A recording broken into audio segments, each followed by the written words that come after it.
Never before have we had greater face a complex, rapidly changing world. Think of it a moment. It is a world in which supersonic speeds are commonplace. It is a world that has seen the coming of the atomic bomb. It has seen the rise of the total state, the dictator, and the mass man. It is a world of new sensations, new excitements, new distractions. So much to be learned by so many in so little time. And I suppose you're here with no agenda, as per usual? On the contrary, I'm here for comics.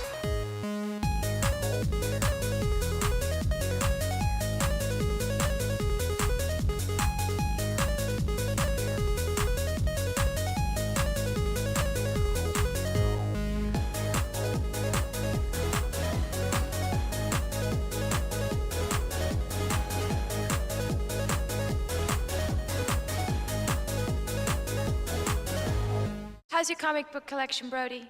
Oh, it's going good, but I've been...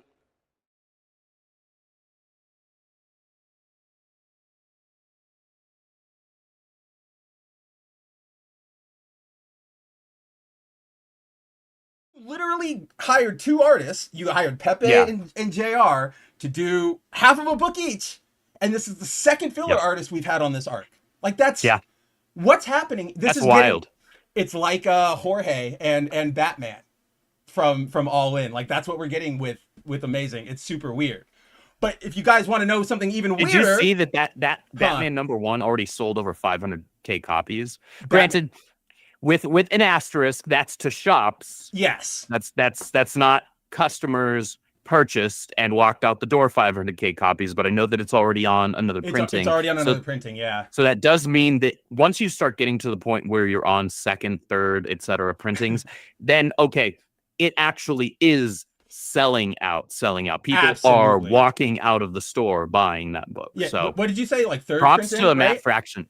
I think it's on third, like so props to Matt Fraction and Jorge Jimenez. It was a rock solid start, guys. If you haven't checked out last week's episode, check it out. Like, we really dug that book. That was a strong start to a like soft reset to the Batman book. I want to say like reintroduction, but it's not that hard. Like, it's a soft reintro. It's kind of like bringing you back into what you know about Batman, Gotham.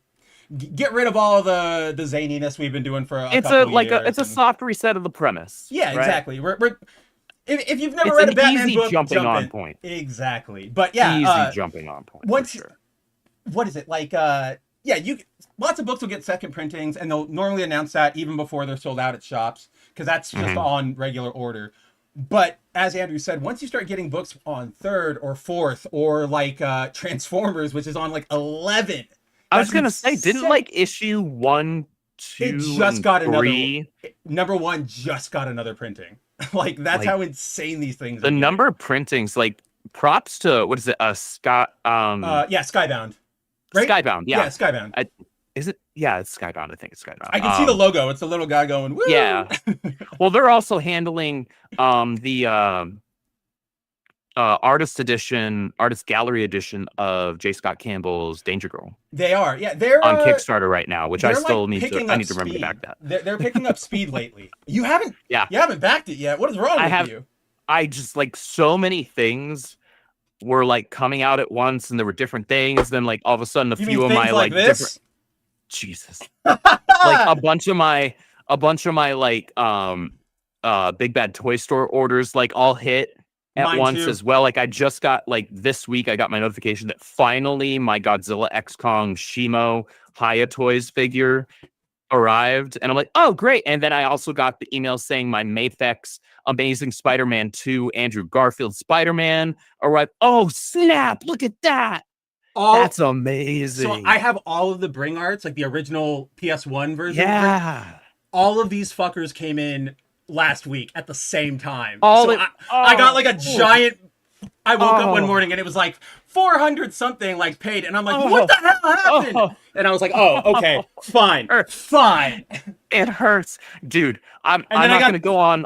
I got this because of you. It's not for you, but I was like... That's the model. That's the model, right? It's the model like, kit, I still need to order it. Like, they still have it in stock. Oh, yeah, definitely in stock still. Well, it's pre-painted, right?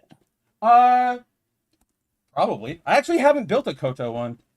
We can open it real quick. I think I want to say it is. Oh yeah, it's all painted. Okay, cool. Yeah, it's got like black on the rims and everything. So yeah, I need to get that still because that's my boy right there. I know it is. But like I was this weekend looking on Big Bad Toy Store. I was like, you know what? Maybe I'll over the course of the next handful of months, maybe one a month, like start chipping away at some more of the like Final Fantasy VII remake / rebirth Play Arts Kais that I want to fill out my collection. And my dude, they had already gone up in price, like on their own, just like Square Enix raised the price, and then like, and I'm not going to go on a rant with it, but then like the politics, the tariffs hit on it. Oh my god! Like, holy crap! I was like, I can't justify almost $250 for one action figure. If I'm going to spend $250 on a collectible, it's going to be a nice statue like my Pyre and my Mythra that are up here. It's going to be resin. It's going to have lights. It's going to be super detailed. It's not going. They're great. Like the Bring Arts are great, and the Play Arts Kai are great. They're beautiful. I have 1, 2, 3, 4, and then my Cloud on Fenrir from Advent Children. Don't you have that one? That one's cool. I have the Cloud and Fenrir from Advent Children. So there were 2 that they released. There was one that was. It was weird. It's a Play Arts Kai. I know, but it's the Bring Arts size. It's a Bring Arts scale. That's the one that I have. And they show everybody, like, all the figure models or, like, the display photos use Bring Arts figures. And I'm like, what? Where did we disconnect here? What happened? It was this is not supposed to be a Play Arts Kai. Yeah, it was a weird choice, but I did get it for a pretty good deal because that came out, that was back in, like, 2008 or 9 when I got that. And I was at Fanime Con in San Jose, California, and it was the last.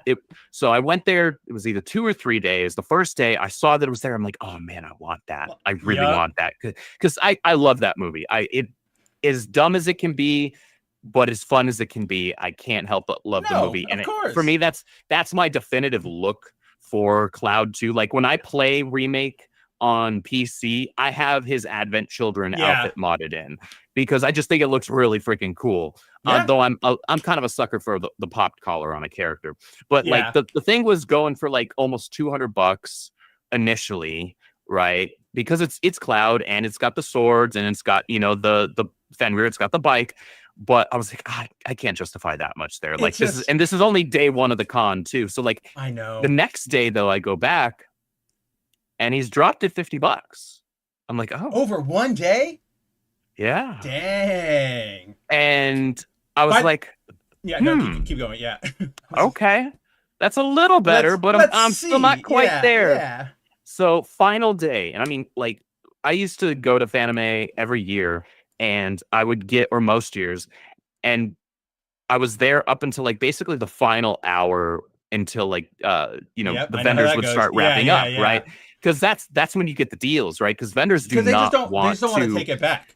Because they don't want to haul it back. It costs also like local retailers, they might haul it back because they're local, but for shipping that stuff, it is correct. If you're not local, you don't shipping all that stuff, it's cheaper to cut somebody a deal than to spend an extra however many dollars, hundreds of dollars, having higher weight capacity to your pallet, right? And so I catch the guy in like the last 30 minutes, and he's dropped the thing down to $100. And I'm like, he's like, I've been seeing you here all weekend. I was like, I know. I've been debating about that Cloud and Fenrir all weekend. And he was like, I got you. He was like, yeah, right now, I've dropped it quite a bit already. I was like, but a little more. and at this time, I already had been in sales and worked retail sales and management sales. So I just kind of I was like, I got $80 cash. Nice. Right That's the move, everybody. That is the move. You just say, got this. Take it or leave it.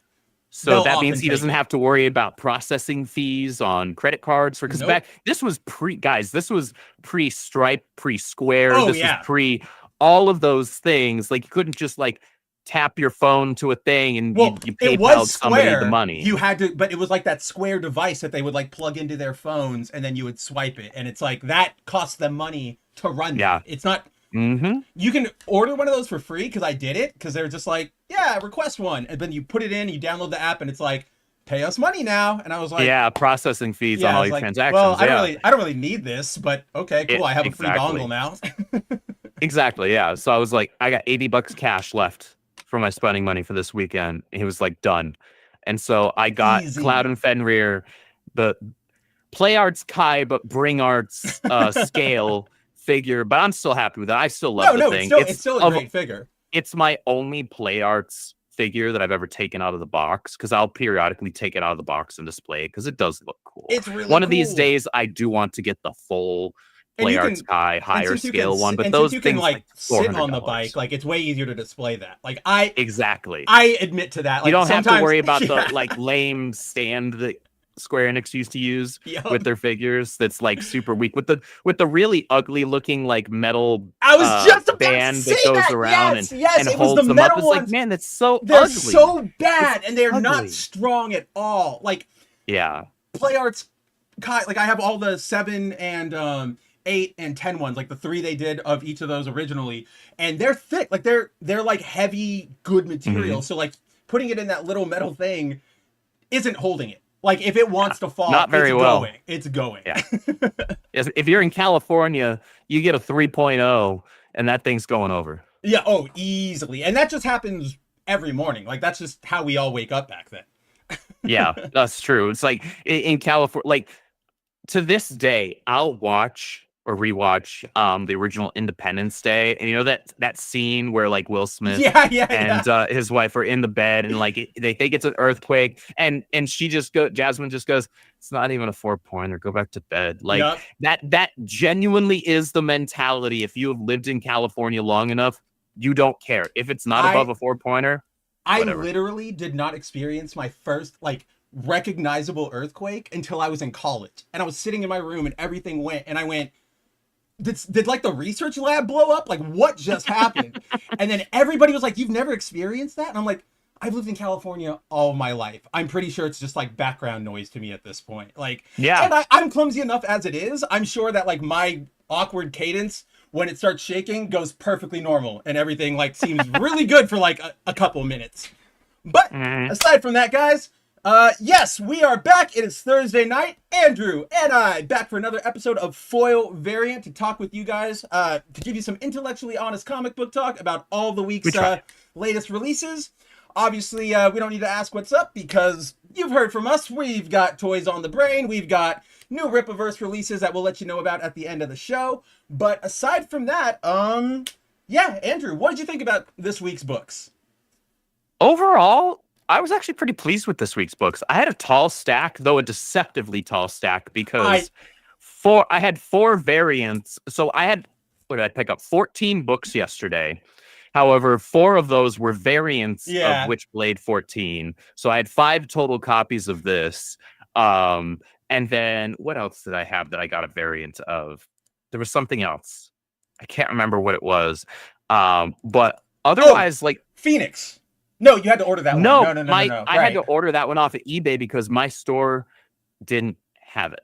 And I have a feeling that book's probably like getting close to the end of its lifespan, because I've noticed that my shop has just in general not been getting variants for it, which means they're not ordering variants for it because not enough people are reading it. Well, and after this kind of weak finale, I was like, I don't know what else you're gonna do. Well, it's like you and I have talked about the whole Phoenix brings back Sarah, and it just wasn't anything. Like I have a feeling that arc is gonna be completely forgotten and not mentioned outside of maybe one weird in passing thing. Like, hey, remember that time we brought back Sarah for 5 minutes? Exactly. Well, I think Sarah will be out there, and they'll reference her and be like, oh yeah, Sarah's being whatever her new code name is now, or whatever, Beacon, because now she's the like moral compass for all of like the universe's natural concepts. For the cosmic entities.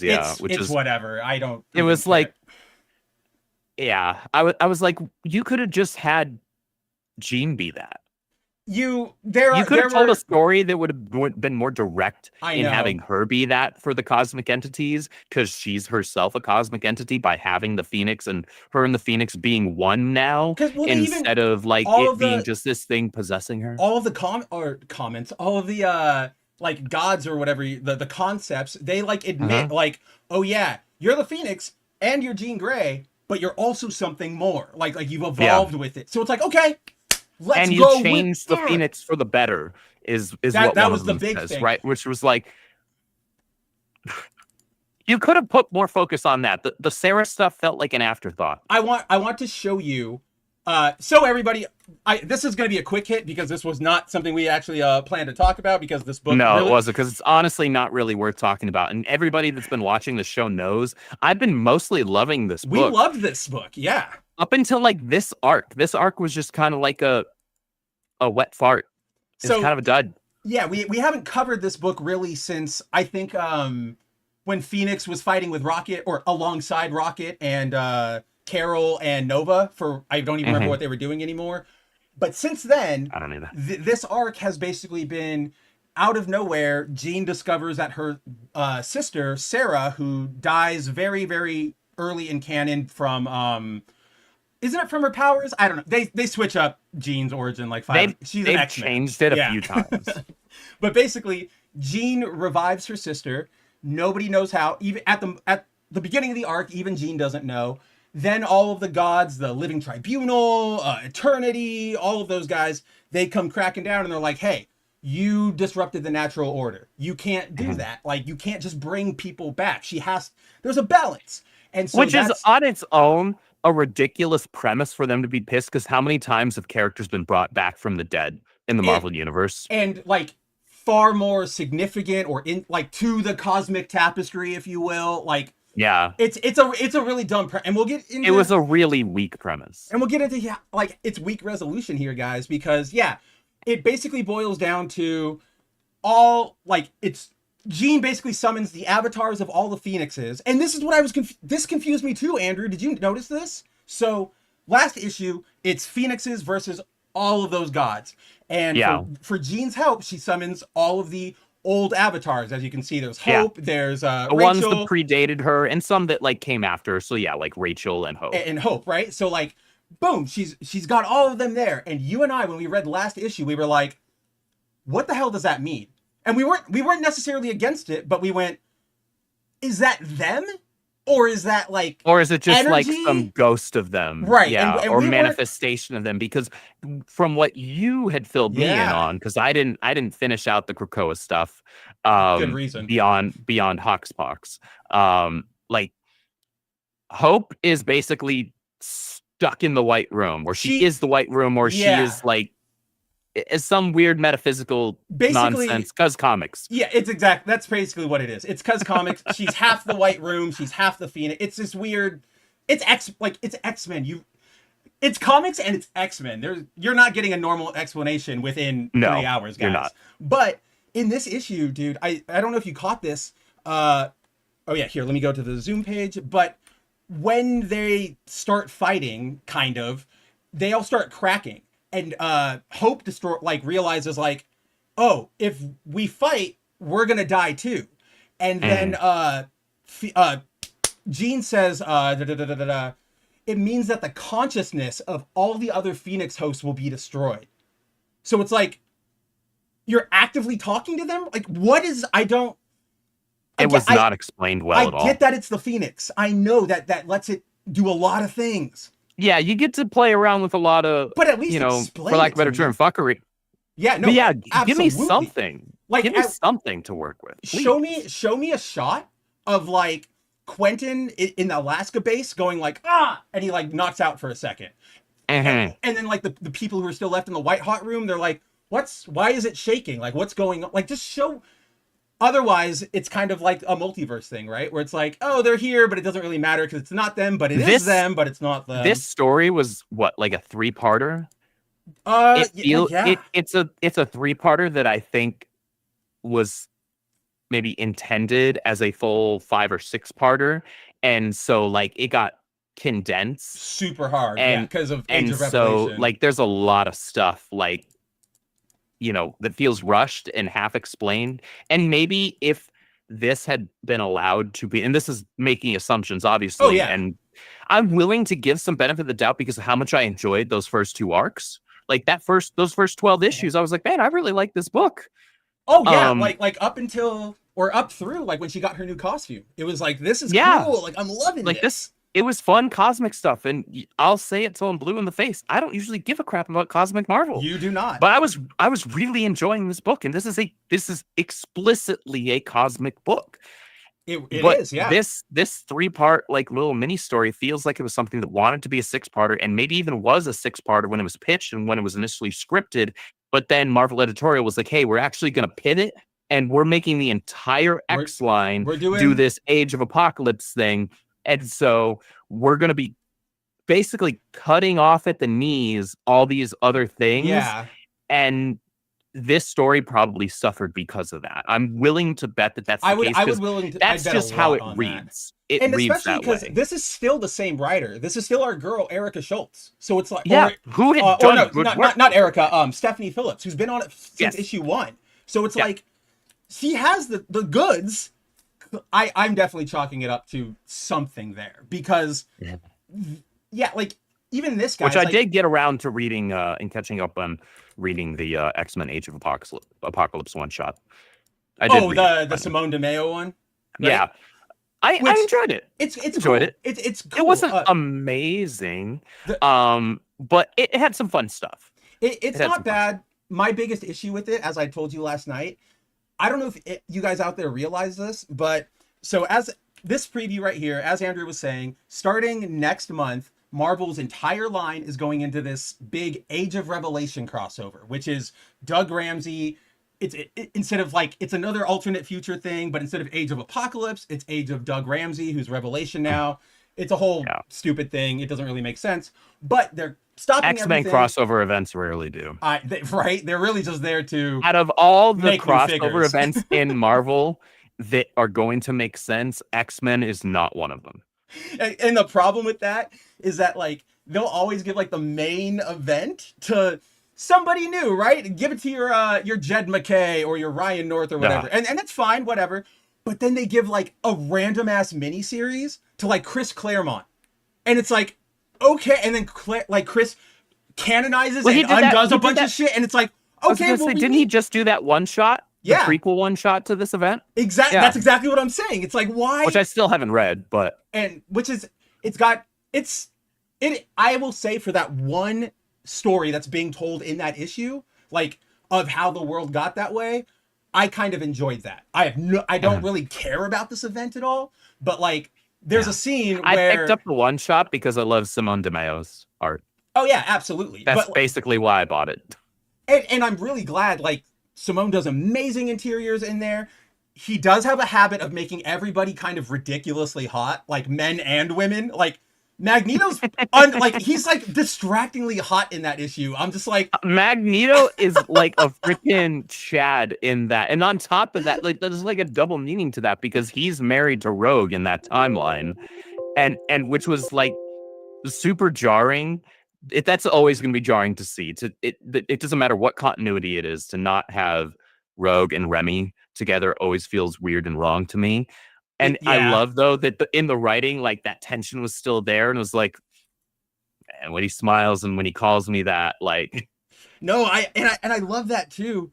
My bigger issue though is what I told you last night, where they're going into Age of Revelation. And then what you and I are talking about is there's another storyline, like a separate storyline called X-Men of Apocalypse, where the Age of Apocalypse timeline is coming into the 616. So I don't know what the hell is going on anymore. Like, it is so confusing. I don't care. I really don't care about this crossover. There has been nothing that has been advertised that is like, I might want to like check out that story. Like, this one probably would be the most exciting, like Binary Phoenix. What is that? But I really am not. It's Ricky Yagawa. We love him, but I'm not about this weird, like, super simplified Gotenks hair that Phoenix has going on. But more to the point about why I brought this up for everybody. So this is where it gets really stupid, guys, because yeah, they go, so the entire thing is, you brought back Sarah. The universe is out of balance. And Jean basically goes like, no, I want to save her. And the big conclusion is like, no, you broke the balance. This is all of our judgments. Like, we all came together. All of the universe's like core DNA came together and said, you have to go and Sarah has to go. They resolve it by Sarah just going, nobody asked me what I wanted. I'll sacrifice myself. It's fine. And then everybody goes, well, maybe you can be like our moral compass. It's really, really dumb, but it's resolved super quickly. And the dumber part is what I told you last night. This all ends with the concepts going like, all right, Phoenix, we'll let this one slide, but don't do it again. Don't overstep your bounds again. And it's like, what are you going to do? You literally all got together and backed off. She's running this show now. I don't care what any of you are talking about. She literally called your bluff. You played chicken with the Phoenix, and you blinked, right? You flinched. They essentially got all the and way considering to what we've finger seen on the out nuke of the button. Yeah, what we've seen out of the Phoenix throughout this kind of this series so far, I'm not surprised. She turned somebody into a black hole. And why are we still forgetting about that? Was the other thing I was going to bring up to you. That was issue 1. She brings up something. There is where she says that at some point in this book. She's like, I'm so powerful, but she does not mention the star black hole, and it pisses. There it is. Because they're all giving her power, and they're like, it's gonna be too much for you, Jean. And she's like, do it. It's not enough. I've reignited stars, stabilized black holes, ended a god killer, and even stood against the dark gods. No mention of just blinking and turning somebody, a man, into a black hole. And just being like, bye. So you know what that was?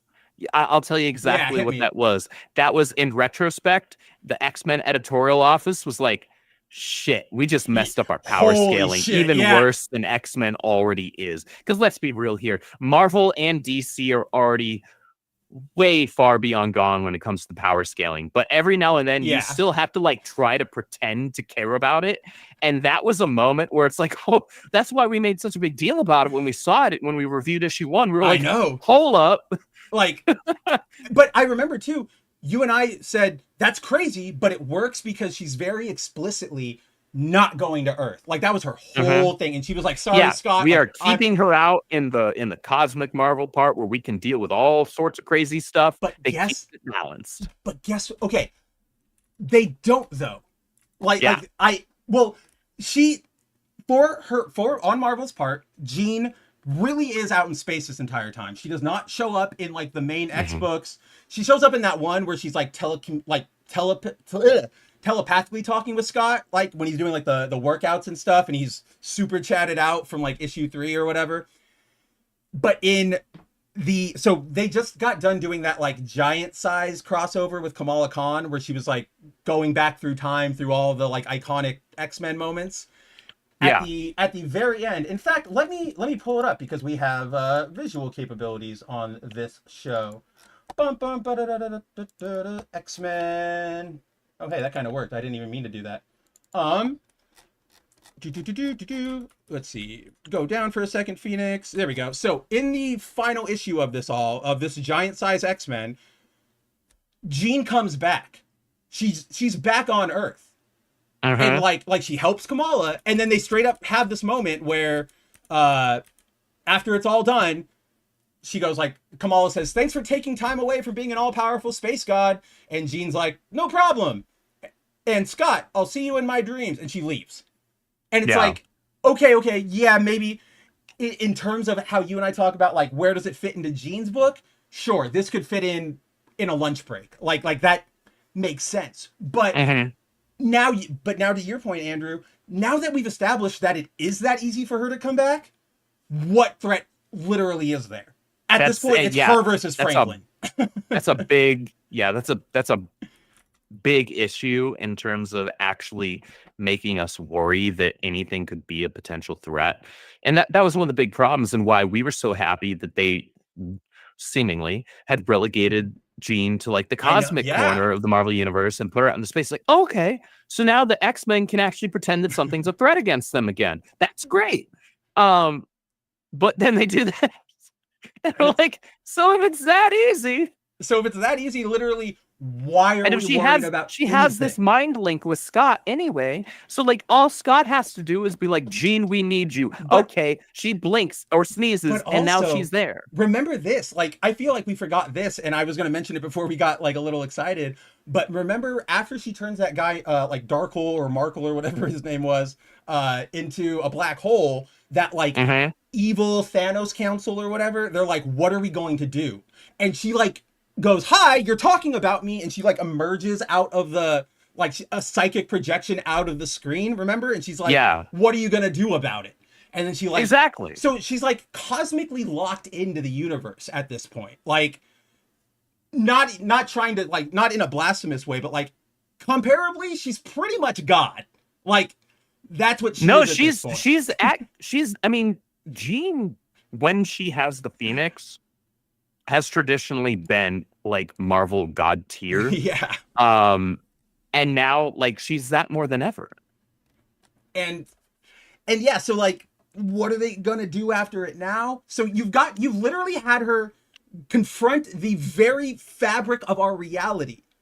And they blinked. Like what's left? She just 1v1 Thanos. She did, that's right. Which, to be fair, was cool, and we knew it was building up to that, and we were looking forward to it. And as far as I can remember, it didn't disappoint. That was pretty cool. Like they did do a cool job with it. But remember the other additional point to our power scaling thing, Thanos had to get that like item. Remember? That was like, this prevents you from cosmically detecting like what I'm going to do next, or like blind spots me. He couldn't have done it without that. Marvel was having to scale Thanos up to her. That's where we're at now. Is that right? And like we're not having to scale X-Men up with new powers in order to be able to handle the enemies. We're having to scale the enemies up. This book made Nova and Carol Danvers second like fiddle bruisers. Like that's which, to be very clear, no matter what you think or how you feel about Carol Danvers, Captain Marvel, and all the garbage writing that has gone on with the stories, I agree with you on that. Yep, we all do. She is still one of the most powerful Marvel heroes. Like that point blank end of story, that's objective. That can't be argued. And we cannot like how she's been handled as a character. Absolutely. That's perfectly fine. She's and I'm with you there. Character. I'm with you there, but just on an objective scale, like she's one of the most powerful characters. So is Nova. Nova, who gets no love. And I will, you know what? This weekend, I'm going to try and carve out some time to finally read Imperial 1 through 3 and the Nova one-shot so I can finally get through that. I'm going to read the Imperial event only so I can read the Nova one-shot. That's literally the only reason, aside from like the Ebon art, because Ebon's amazing. Was it not the fact that there's a Nova thing that made me go, shit, okay, Andrew, I know this sucks. That's what it was. You were like, you were like, Nova time. Hear me out. Imperial kind of sucks. It's whatever. Though you said issue 3 was like, all right, it got better. That's the most recent one, and that's where the Nova stuff comes out, and that's why I was like. And then they add the one shot after that, and you were like, you do want to. I was like, dude, you need to, please, like, yeah, guys, in case you aren't. Richard Rider's my guy, so and I'll get. It's really good, Richard Rider. Like it. It's who does the art for the one shot, the Richard Rider one shot? Because it's not Ebon. Ebon's just doing the normal event. I believe it's somebody new, or like one of their up and coming talents. Okay. It is Immortal or one of like their Stormbreakers or whatever they call them. Yeah. It is Matteo Delafonte, who is actually like he's not bad. Everybody here, I'll pull up the. Oh, okay. Yeah, I was gonna say, show me some not interiors. That book either. What the heck? We'll get to you later, Batman. We'll get there. Yeah, we'll get there. But there we go. So he's pretty good. He gives me Okay, that's a solid. That panel 1, 2, 3. That panel 4. That's pretty visceral. That looks good. I get a slight Chichetto with what's it, Asuna, like Daniel Asuna, the guy who did like Uncanny Avengers during the like Apocalypse storyline. So I like it. Like it's pretty. His style his lines are much cleaner than Chichetto's. Oh like, yeah, Chichetto definitely. has this and it's actually something that I love about Chichetto's work is that his lines, even though at least I don't think they look like they're traditionally drawn. Yeah. Because you can almost still see, because that's one of the big differences between traditional and digital art, the way that a line looks when you do it. Even a basically perfectly done line in traditional pencil, you'll see slight differences in tone because of the pressure that was put on the pencil on the page while you're drawing it, and so some of it will look a little bit darker than other bits, and that adds character to it. At least with Yeah. some people's styles, it really works, and Chichetto's, it super works. This is a bit cleaner than that, but man, I actually really like this. Yeah, like This I'm is clean. very and guys, this one shot is written by Jed McKay. Admittedly, it's on a script or like a story really? premise done by Jonathan or by like I'm his friend by Hickman, but it is By my boy John. yeah, exactly. My boy Jay and we were just talking about what to do with Imperial. No big deal. No, I'm kidding. Whatever. He was but- asking me for ideas the other night. It's whatever. You know, But yeah, no big- it's Jed, and that's what I think Jed, because that's the thing. We see Jed every so often have something that we really like, right? Like in X-Men, we both dropped that a long time ago, but there were every time we were getting ready to, there was like one thing where we went, there would be a moment, and we were like, son of a bitch. oh, Yeah, yeah. like the He'd have a good moment. That the issue where it whole- was focused on Scott and Eric. yeah, where we were like, that's oh, exactly what I was man, thinking like- of. That one, Like, and then we were both literally ready to drop the book the week before, the month before, whatever it was. yeah, and then that one, and then we that were like, issue came out. We're like, ah, shit, man! Like Damn this it. was actually good. it was really, and He's then there's actually he's better at. I almost wish he would write a Cyclops like solo mini, because I feel like he has a better voice I for think- Cyclops than he does any of the other characters that he touches. That might be it. He might just be better at solo stuff. Because to be fair, the two things that you and I keep digging him on, X-Men and Avengers. And Avengers, yeah. And they're both bad, but like this was pretty damn good. So, all right, like you're not good in my book yet, Jed, but I can give you credit for this one. Like fairly give you credit for where this credit's one. due. Exactly. But I will. You and I talked about this. I'm just gonna hit it again. I don't dig Richard with a beard. Like it just. It doesn't land for me. It's weird. Unless it's like we're in the middle of battle and it's been like 4 months since we got back to the front lines Sure. and I'm shaggy, that's cool. If, yeah, but like, if you want to tell me and use that as a visual measure of time to show me he's been out fighting some war out in the cosmos for months and months, and so now he's got this kind of shaggy, longer like beard. Eddie Okay. Brock beard, yeah. Yeah, I'm totally down with that. That makes all the sense in the world. but this is it like just looks strange with the helmet for me. Well, it's not. To me, I think what it is that his beard here, it's too kept. Like it looks like he went, okay, this is what I fashionably want to do, and it's like, right. It's just not working for you, buddy. Like, sorry, Nah. man. Maybe try a mustache. I know Johnny can help you out with that one. I like the mustache, but I hate the mustache so much. okay. Before we get into anything, I know I've totally neglected to say hi to everybody, even though we have been highlighting their chats. So before we start moving on into real books, into good books, we have it's not on the right layer. Whoops. But we have Tehillim saying shalom and good to see you. Good to see you as well, our friend. We have Punk. He said, I read the first half of, or maybe first story of Deadpool Batman, and it was good. We'll talk Maybe about he means that. the first issue. I think he means the first issue. But it's just a one shot anyway. I know, and that's why I'm like, it does say number one. It could be anything. It is could be the thing. the first issue, the first story, Yeah, the first half. So that's I'm like, which one? Doesn't matter which one, Punk, because yeah, I only just finished reading that issue before we went live, or before I hopped in the back. And I actually skipped to the final short story. Which I told you this before we went live, because I turned the page and I saw Frank Miller art, and I was like, nah, I'm good. and we will close the book, sealed my bag and board. I was like, I'm done. You will see it later. You cannot will look see at it his later, art. but it is. I'm sorry, guys. I'm one of those people who goes like, I like Sin City. I like Dark Knight Returns. Even though I don't necessarily like all of his style, I can appreciate when it's good. It's not lately. And there's this weird debate on like art Twitter, comic Twitter, where it's like, this is like good experiment. We need more of this. And I'm like, I get what you're saying, but I think you're like you're being too pretentious. But we'll maybe there are people who just like really like his style, and maybe for me, who's very house style or very like 90s over the top, super stylized, fun, like, and I love guys like Joe Madureira and my boy who did my Blue Shift Trial short story, Edu Souza, who is very much like a Joe Madureira. Like, I love stuff like that, but I can't do the like Frank Miller's work, man. So, it's never been. First, I just want to bring up, like, I always mix up Eddie Souza's name because there's the other one, like the one that works at like Marvel, and it always like makes me pause for a second. I'm like, what? But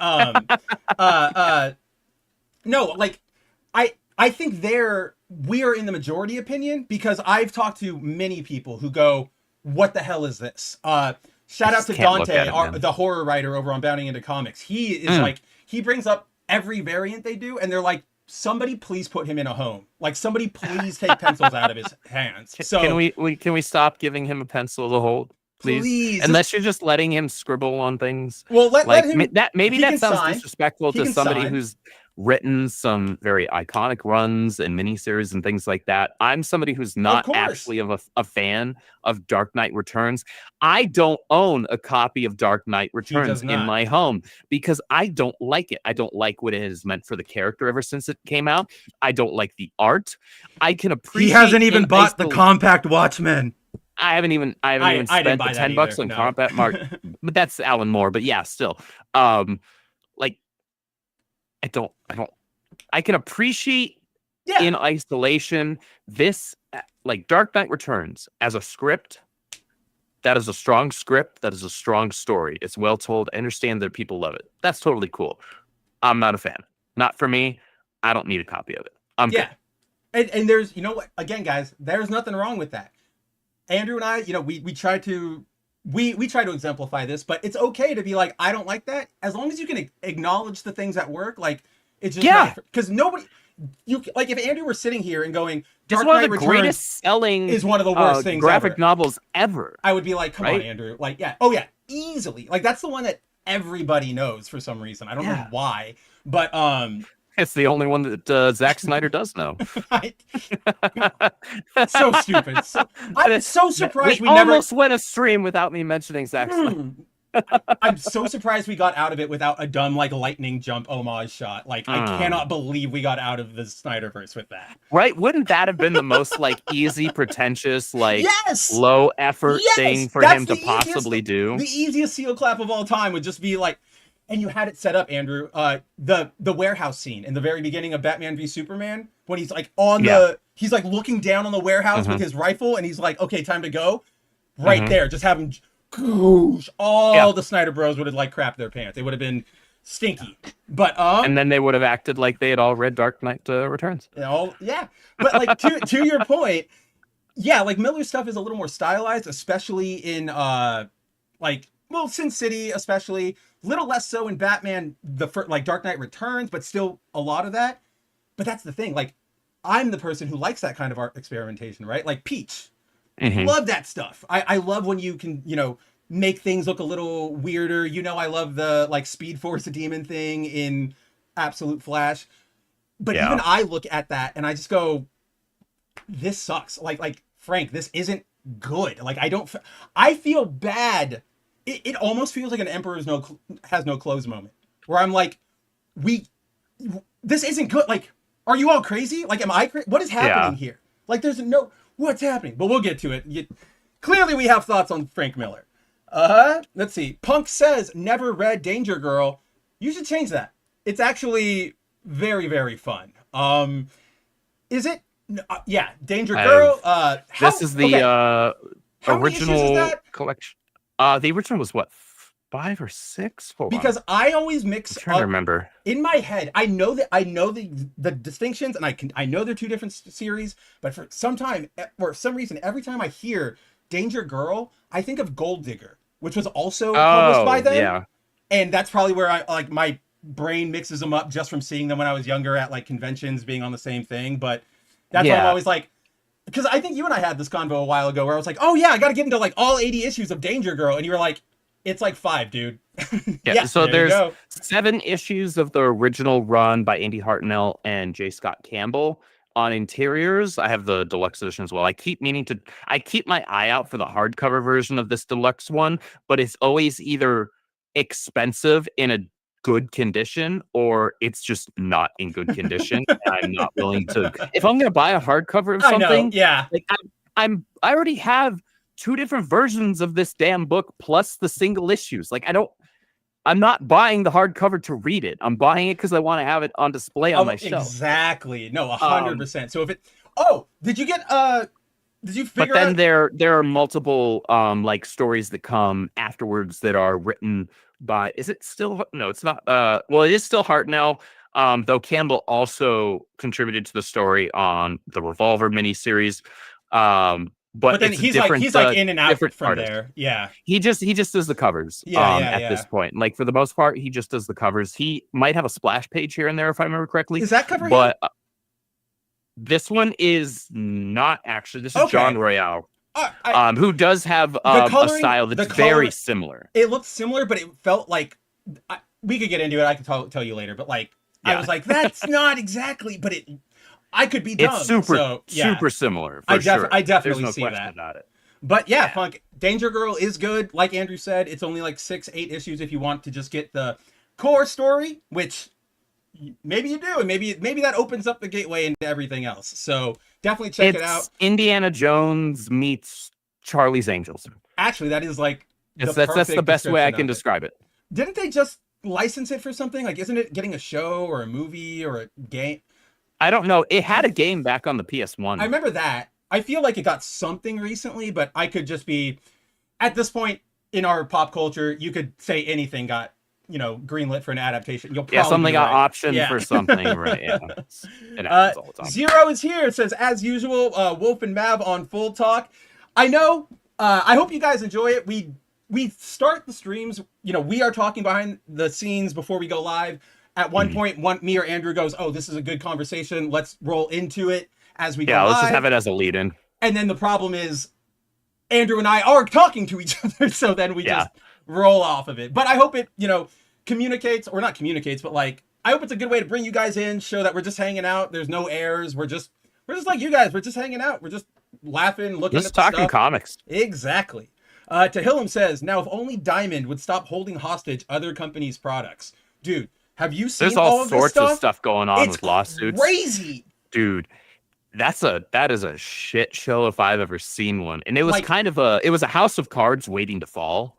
It absolutely was. And I think if the industry, specifically the mainstream industry, when I say mainstream, I mean DC, Marvel, Image, IDW, all of them, right? All the ones you'll regularly see at your LCS. Like, if that is to continue in a healthy manner, having it less centralized and not just like Diamond, it's Diamond or bust. Like, this is the only way to do it. Like, having it less centralized, there be no monopoly. Because now you have Penguin, you have Lunar, you have there's a new one that just popped up. We interviewed him for Bounding, but yeah, there's a bunch of new distributors popping up. There's a handful that are like, oh, so like Diamond's not doing well. Let's like pull together some resources and let's like flesh this thing out. And that's gonna breed a healthier industry, I think, as long as the publishers can produce work that people want to buy. Here's where I think, that obviously that's the key to all of it, right? But I think this unmonopolizing of it all, because honest to God, guys, the only real solution to fixing where the state of like the sales of this medium is now, getting this shit back into grocery stores, into mass, like Best Buy, Target, putting them there. So put some of your like Hallmark, it doesn't even have to be every single one, but like put some of your like really eye-catching titles back into grocery stores, back into even convenience stores and gas stations. The compacts are perfect for this. I don't know if they have or not. $10. I don't go out into like bookstores or whatever, or grocery stores that often, but the thing with the compacts is like, you could go into a Barnes and Noble and look at their manga wall, right? And their manga wall is huge, right? These aren't like dimensions wise, these aren't much different from manga. So They're you could not. actually, once DC and Marvel, if they're intelligent, they'll start doing the same thing. Actually, Once they are the same DC size, builds out a larger library of these, which is it's all reprints, so it's not like they have to pay new artists. They're and stuff. already like kudos to them. They are keeping with it. Like I'm They've very got like happy. what a dozen and a half maybe titles Something right like now. that. Like I'm looking over at mine, and I've got like I've got 13 on my shelf, so they've got to have at least 20 now. I've only got 3. I know. I'll get more, but like I'm being very choosy with them. See, I'm a little less choosy with them because I'm more like, to me, this is like I want to give my money specifically to this distribution model. Like, this is what to we need, encourage guys. This distribution model. Yeah, no, absolutely, like I get that. So that's why that makes I'm all like, the sense in the world. Yeah, like even if it's a book, like a storyline, I'm mildly interested in, I'll grab it. Like they just did the Brian Azzarello, Cliff Chang, New 52 Wonder Woman, like the very first. I do like it, but it's not one where I'm like, oh, I gotta have it. But $10, it's in the compacts. Yeah, I'll grab that. Hell yeah, let's do that. Like let's bring in more of them. That's either what the blood or the lies, whatever it is. Right? Is what that arc was? I think it's. Hold on. I thought it was both of them because it's blood and guts, but from over here I thought it was blood. Okay. I thought it was blood and lies, and I was like, no way, I was about no to way. Say, did you I literally just hit them both? That's. Oh man. Okay. Quick note on that compact stuff. It's so funny because you just said it, but I got to push back on that because you said as soon as DC keeps building this out and Marvel gets on board. Okay. Every other company, like Image is doing it, like small compendium sizes or digest sizes for Invincible. I saw a Turtles one the other day from IDW. Really? Yeah, like they're starting to get in on the smaller ones. Dude, Image, I'm telling you right now, I already own the first several arcs of Witchblade. Oh, you're saying several Witchblade. times over. If you release those in a compact format for $10, I will buy those too. Did you guys just hear like the pain in his voice? Like that was a man who's like, I know it's happening. There's no point in pretending. I own it. I own it in so many different formats. I've got the singles. I've got the original trades. I've got the reprinted like Witchblade Origins trades. I've got. That's right. Yeah. And I've got the freaking the compendium ones that are like 8 inches thick. Obviously, this isn't 8 inches. They're like 4 inches thick, right? They're ridiculous. And then I back the hardcover ones. I backed the hardcover omnibus ones on Kickstarter too. So I've got those as well. Like, why not? Let's just keep it going. Yeah, like fuck it. I'm already this far. We'll do it live. Yeah, we're gonna like. I don't know. Did you ever watch The Simpsons a lot? Like when you were younger? I actually never watched a single episode of The Simpsons. My parents didn't let it in our home. That makes sense. My dad, like my super conservative dad, he was like, not happening. Like, not saying your parents were that crazy, but just like I get it. But there's an episode where everybody thinks like, where's Principal Skinner? He's gone. We haven't seen him in like weeks. And they think Bart killed him. And then when it all is said and done, Skinner's like, I'm alive. And they're like, where were you? And he's like, well, I was in the garage and I was sorting my newspaper collection and it fell on me and nobody could hear me. And I've been trapped in my garage for like 3 weeks. That's going to be you. Like, you'll probably die before any of us find you, but we'll be like, oh, is that a Witchblade prop? And we'll pull it up and it'll be like your actual, like a bone skeleton arm. And be like, oh, yep, kind there of. It is. But no, the whole thing I'm trying to deliver is, so everybody's getting in on the compact thing. But remember, Marvel did their stupid fucking, like, they are on it, but they did the premiere. Oh, wasn't it's like it the premiere like a weird, collection. Wasn't it like a weird dimension bigger. thing? It's slightly bigger than the mangas. That's right. And it's on higher quality paper, so it's more expensive. Which defeats the purpose of it being accessible and low impact to the wallet. The whole thing is that this thing is $10. This has 2 arcs. This has the Public Enemies and the Return of Supergirl. That's a foil variant approved book right there.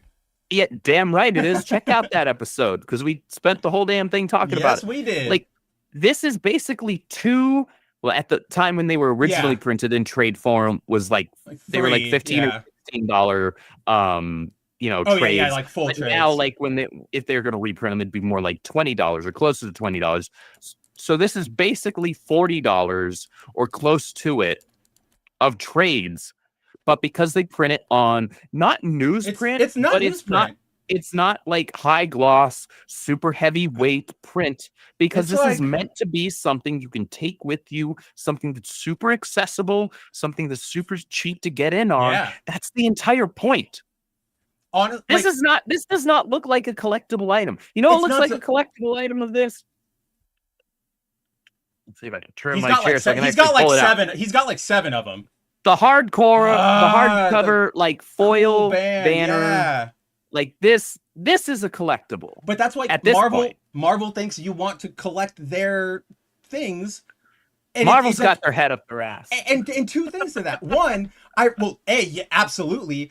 2, I remember like this thing. So when the compact line launched, I remember their big like house print ad or whatever that was going to shops and previews world and everything was like, you know, your favorites on the go. And it was a copy of the Watchmen compact in a woman's bag on the beach. And I'm like, exactly. That's exactly how you should be advertising this. Like, well, that's one of the reasons why manga does so well. Exactly. Aside from like mostly good storytelling, quality, but manga it's compact. It's even it's slightly smaller than this, at least vertically. And so it's easy to slip into a book bag or a backpack, like a small backpack, because you got to remember, in Asian culture, it is fast movement. Like they're always on the move. And on top of that, it's a lot of public transport. Yeah. And so you are on the train, right? You're on the light rail. You're on, you know, and so you can quickly, it as ridiculous as some people might think it is, like in Persona 5, when you are like, hey, I'm going to get some education and get some social points up, and you're like on the train ride to school, right? From Shibuya. Like that's actually a thing. Yeah. Because you have time. So you just whip out a manga. Okay, I'm just going to get some chapters in. And to that point, like, I don't know how many of you guys are familiar with like distribution of Shonen Jump out in Japan, but so it is printed on similarly, like, well, not compact quality paper, but like newspaper-ish almost, but just a little higher. But the entire in the magazines, it's fat, it's cheap, and honestly, guys, you're supposed to leave them.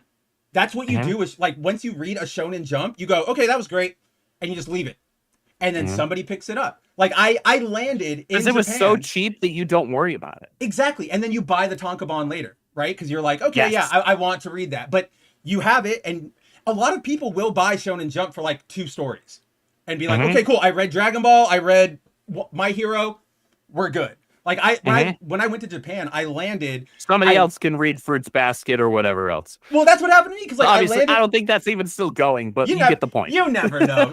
You can. We can't read the covers. We could probably pick up one and be like, oh look, it's great, and it's from 1983. But like when I went to Japan, I landed, got off the plane, and immediately went to a bathroom. In the stall was a copy of Shonen Jump that somebody had just like left because they were done, and I'm like, this is fantastic. So Marvel is really dumb, and also they are editing their collections. Like they're taking stuff out of it to keep it in the size limit. I don't know if you remember this. I told you this, Andrew, but they did their premiere collection for Jonathan Hickman's Fantastic Four in like promotion of the movie. They cut a bunch of like pages out of that entire run to fit it into the page count. I don't remember you telling me this. Yeah, dude, and it's like significant. I can see how they think like, oh, that really doesn't matter, but it's like, no, those are like beat moments that you need to like pace everything. Like that the like 8 pages I sent you where Franklin and Valeria are at home and Norman is like, hi, I'm here to like, you know, arrest the Fantastic Four. Yeah.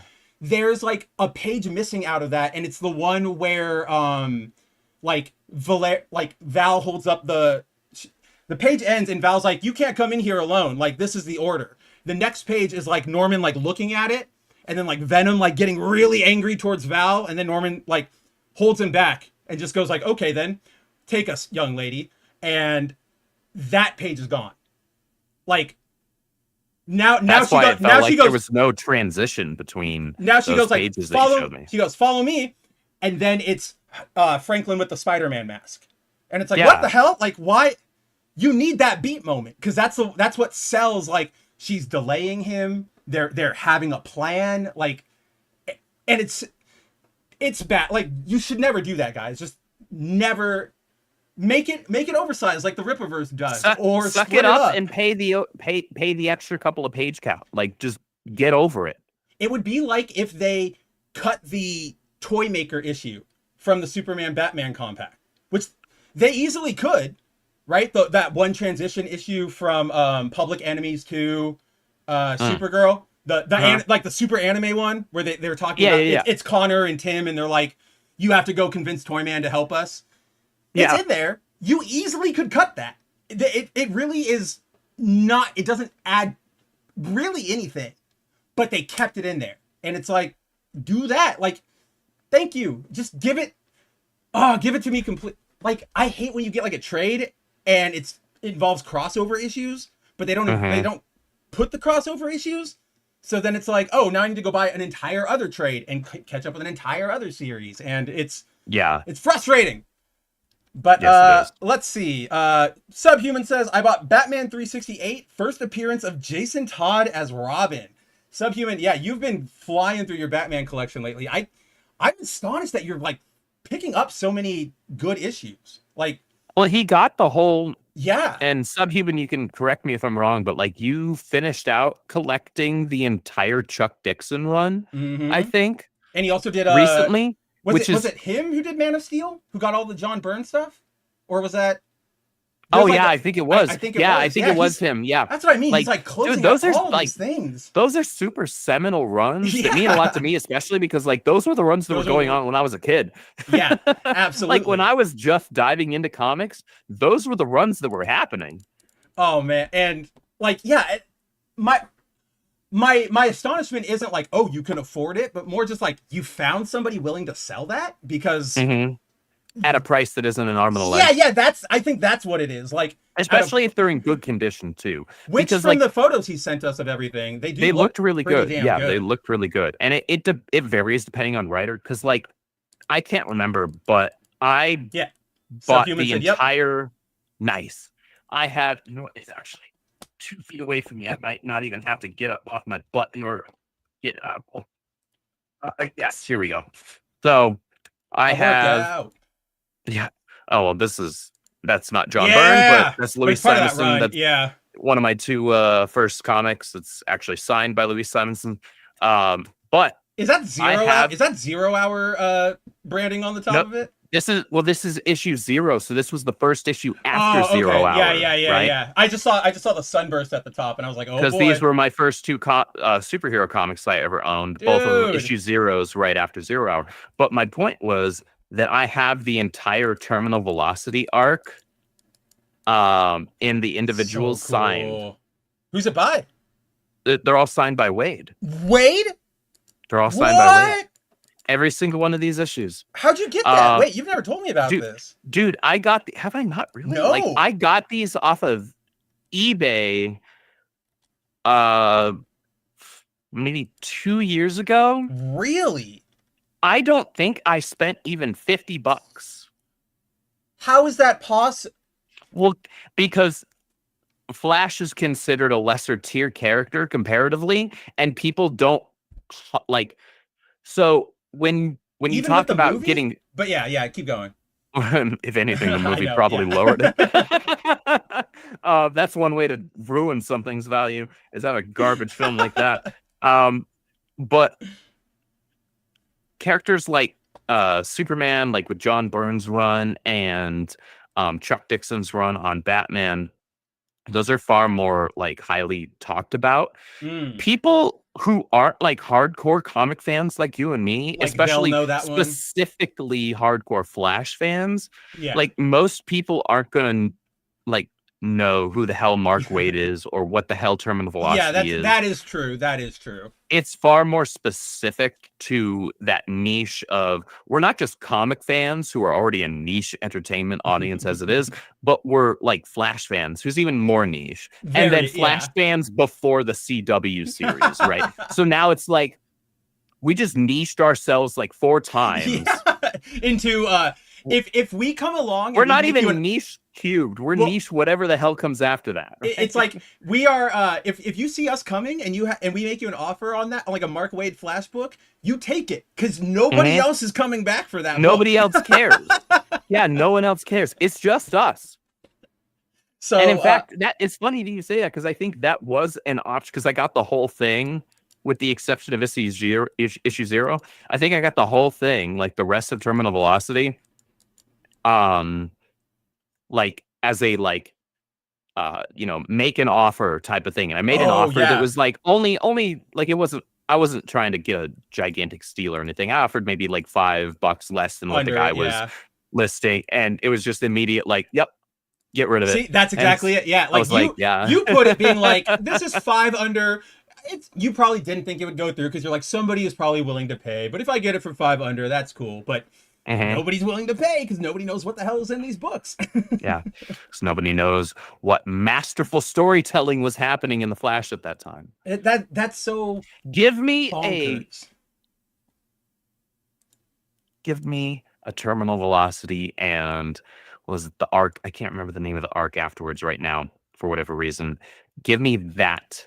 In DC Compact, I will buy that in a heartbeat. I see it in my head. Yeah, no, I put all of that. Like, look at the big, which is so that's what's weird. Is like, yeah, you're completely right. Flash is more niche and all that stuff, but like they always reprint those omnibuses for him. Like those are always in print. Like there's never a gap between the Waid, Morrison, John stuff. Like the only gap is Messer Loeb's.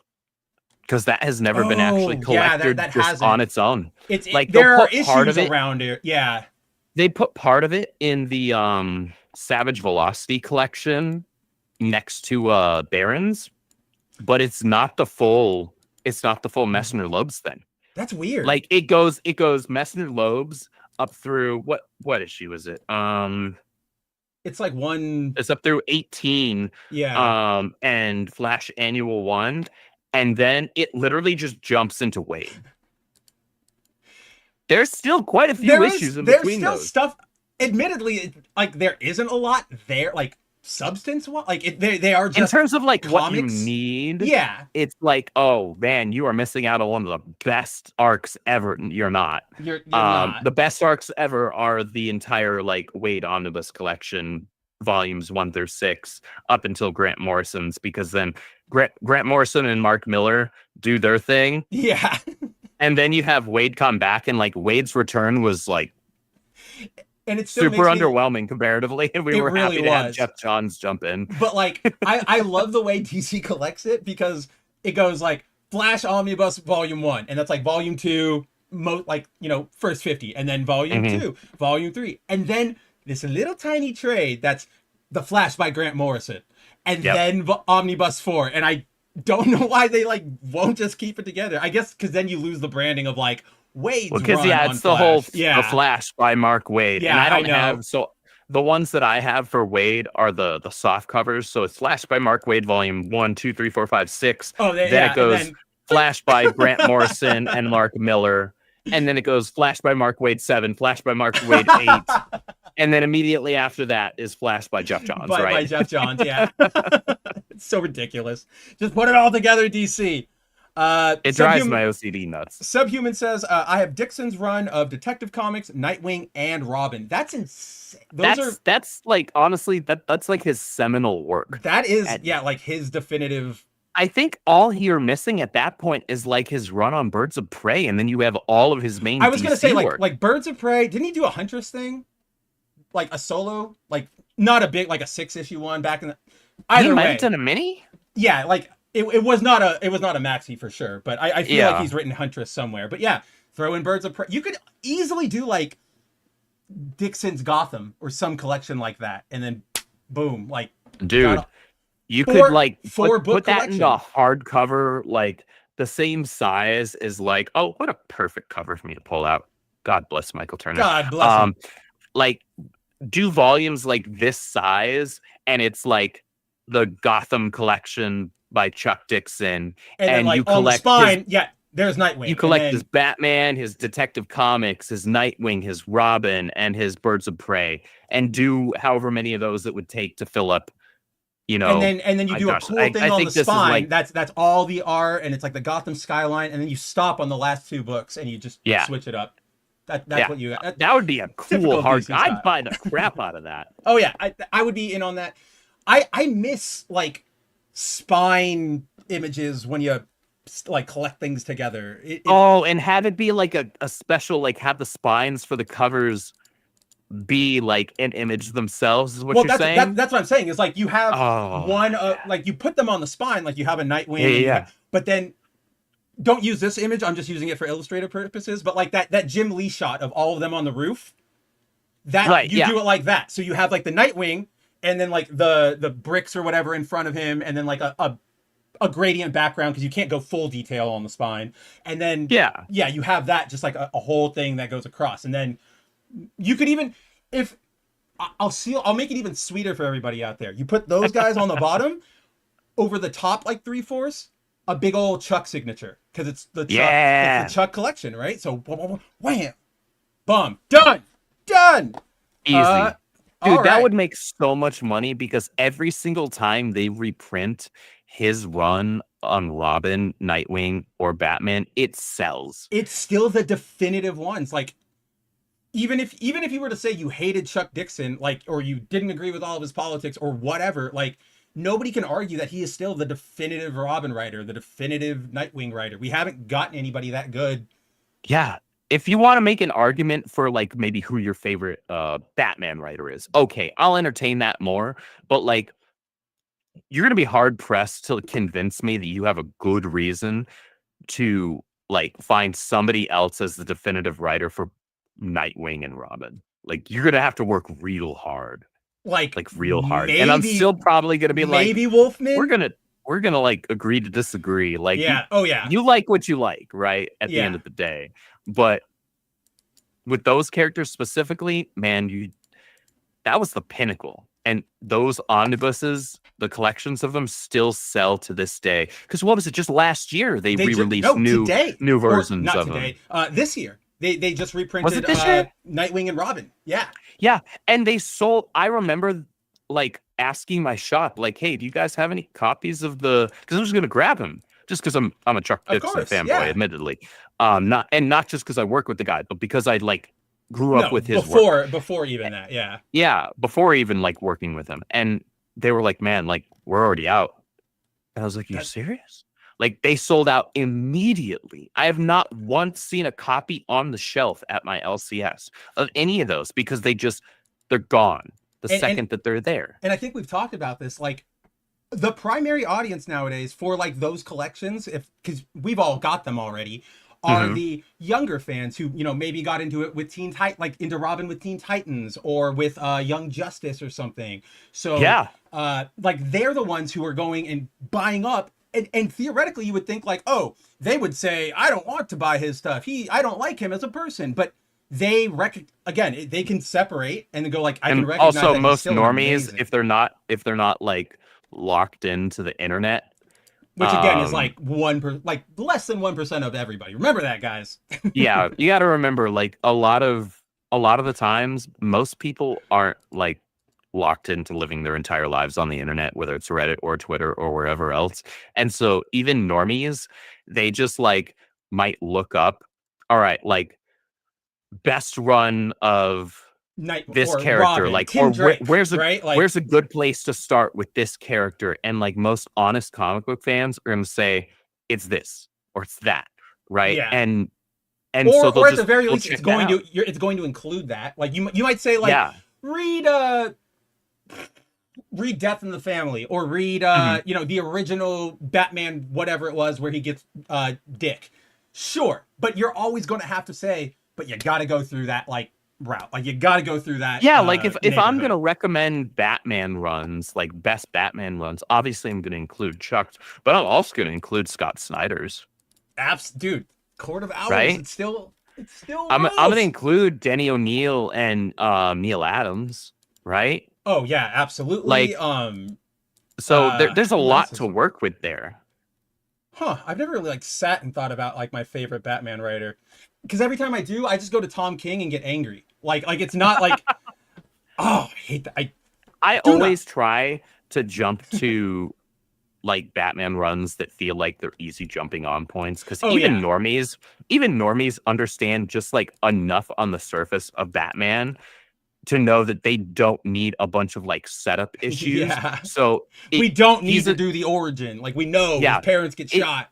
He's a character where it's really easy to have more jumping on points with. Yeah. Because just like in the cultural zeitgeist, it just blankets the entire globe. Most people know, all right, Bruce Wayne's Batman. His parents were shot in the alley. He decided to become Batman after training for X number of years afterwards. He fights crime in Gotham. Rich. He's rich and he buys a lot of gadgets. Like, that's... Yeah, and like that's a baseline starting point, and you can, with just that information alone, you can jump them in on so many different stories. And that's actually good. Yes. Oh, yeah. That's a highlight of the character, being able to have so many jumping on points. Rather than being like, oh, well, you really need to start over here and then read this 300 issue run. And it's like, man, like that's daunting to people. A lot of people are like, man, can I just like read a single story to get a feel if I care about this medium at all? And honestly, like when they introduced Pete, like Spider-Man, into the MCU, and they didn't touch it fucking at all, I was like, perfect. Like, we all know we don't need to retread that. We will gain nothing new from doing another Uncle Ben gets shot. Like, there's correct. We know that they go down the wrong alleyway. We know that Krypton explodes. Let's get into it, everybody. Yeah, absolutely goated. Snyder's run is generational. It was one of the best, like probably like the strongest 52. It was like the highlight of the New 52 era. Like there was a lot of crap in New 52, like a lot of crap. And then there were a couple of genuine gems. And then there were a couple of books that were like just kind of consistently solid throughout. I would say that the Flash in New 52 was consistently solid. Yeah. I would say it had like one or two arcs that were like really, really good, and then one or two arcs that were just kind of like meh. I think I have a hard time. You're like, objectively, you're right, but I have a hard time personally like reflecting on that run positively at all, just because like that was Wally's gone for no reason. Barry is back. Don't you love Barry? And I was just like, I don't like, God, like, what the fuck are we doing here? Because it felt like in that, like, it was like a period of 4 years where like Bucky, Jason, and then Barry came back, and I'm like, are you kidding me? Like, what's happening here? Like, those were the rules. And yeah. So no, I definitely get it. I definitely. For sure. But you are right. In terms of just solid, like general quality of storytelling, it was consistently solid. And then he had like Jeff Johns' first few arcs of Aquaman that were like really good. Those were really to me good, like that's the peak of the character. Though Jeremy Adams has been kicking so much butt on Aquaman. He's been doing really well. I still like a lot of the like 80s 90s run of Aquaman. That's like my era of him, but this Adams run has been really good. Yeah. But overall, it's like it's hard to not look at Snyder's Batman as one of the most like defining and iconic runs on the character ever. And that's why I think he does so well with Absolute Batman, because he knows the character. But what's interesting, and this is a sign of a good writer, he knows the character, and so he knows, okay, so I spent X number of years writing this character in the main DC universe. I know what that character already looks like. So now, what does this character look like in a completely different setting? It still needs to be Batman, right? There are certain things that still need to be in place. But what can I tweak that makes the character different and defines him differently? So there's actual stark contrast. So it just isn't something as simple as, oh, well, this is Batman on Earth 2, and he's basically no different from Earth 1 Batman, right? For just as an example. Right. Absolutely. So it's like there's no difference whatsoever. He knows what things he can play with and twist and tweak and flip over and look at from a different angle.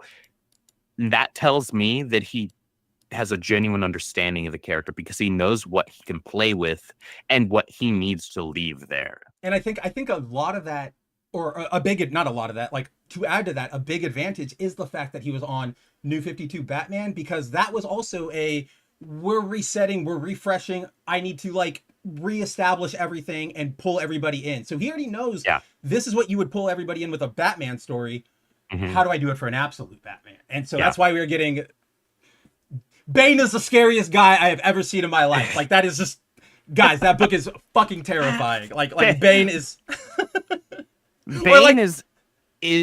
I don't think... So I'm reading Absolute Batman, and I'm like, this is what it was like to read Nightfall in real time. Right? Probably, when you have this like this new character created by Chuck Dixon and Graham Nolan, like Bane, like being this character who dismantles Batman. And Scott Snyder takes that to just the next level. Well, he doesn't. He's like, so this is the template. This is what Bane beating Batman looks like. And he's like, okay, I'm going to adhere to this theme. I'm going to still utilize this, but I'm going to do it in my own way. And man, he makes Bane a scary mofo. Well, like, I think like the thing is, like, we know Bane as big Venom monster. Like, yes, he is intelligent. We do know that as comic fans. He's a strategist. The general perception and how he kind of ends a lot of stories is he goes too hard on the Venom, he loses his mind, and that's what lets Batman beat him, right? He's like, oh, you're not thinking now. Now I can dodge. Now I can yada yada. This absolute Bane... Scott Snyder doesn't do that. this Bane is like, he is also that big, but I still think back to that fight scene when he fought Bruce and he's like, you know, Muay Thai, like kickboxing or whatever, and he's like hitting all of his pressure points until Bruce is just like completely limp, and he's like, what are you? And then he goes, like, oh, it's so cool. That was horrifying. We'll get back to Absolute Batman with the next issue, guys, but holy crap, like, please catch up in the meantime. But aside from that, let's see, we've detoured a little bit off of Phoenix. What do you want to talk about? Do you want to talk about you want to quick hit some stuff? Do you want to just go into our probably 2 big issues of the week, or at least 2 big discussion issues of the week? That's a great question, honestly. Or we can go wherever. We don't have to stick to a schedule. This is our show. It is actually. Gosh. Yeah. So I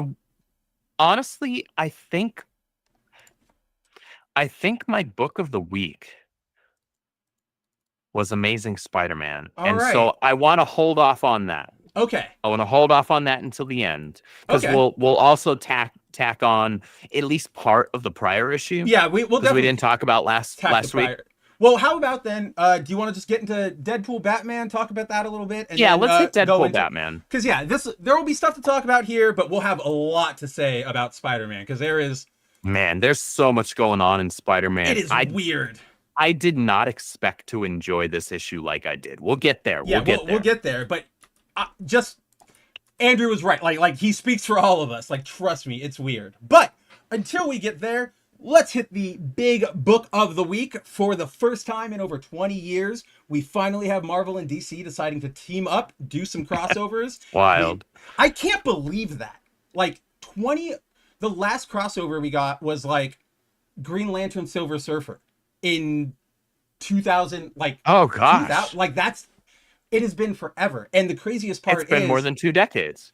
And the craziest part is, I think like last year, somebody asked Tom Brevoort, the executive editor of Marvel, like, what's up with this? Like, why don't you guys do it anymore? And his answer was, he straight up said, like, we don't see an interest. Like, what's the point in that? And it's just like, what are you talking about? Like...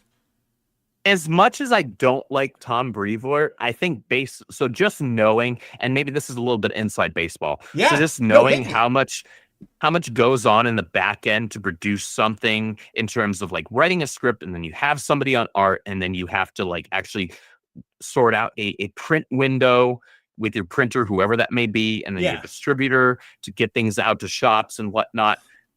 When he said that, he may, and I want to put particular emphasis on this. I hate the idea of potentially giving him benefit of the doubt. I know. Because I do not like Tom Brevoort. I think he's a horrible editor-in-chief. He's a very bad editor, yeah.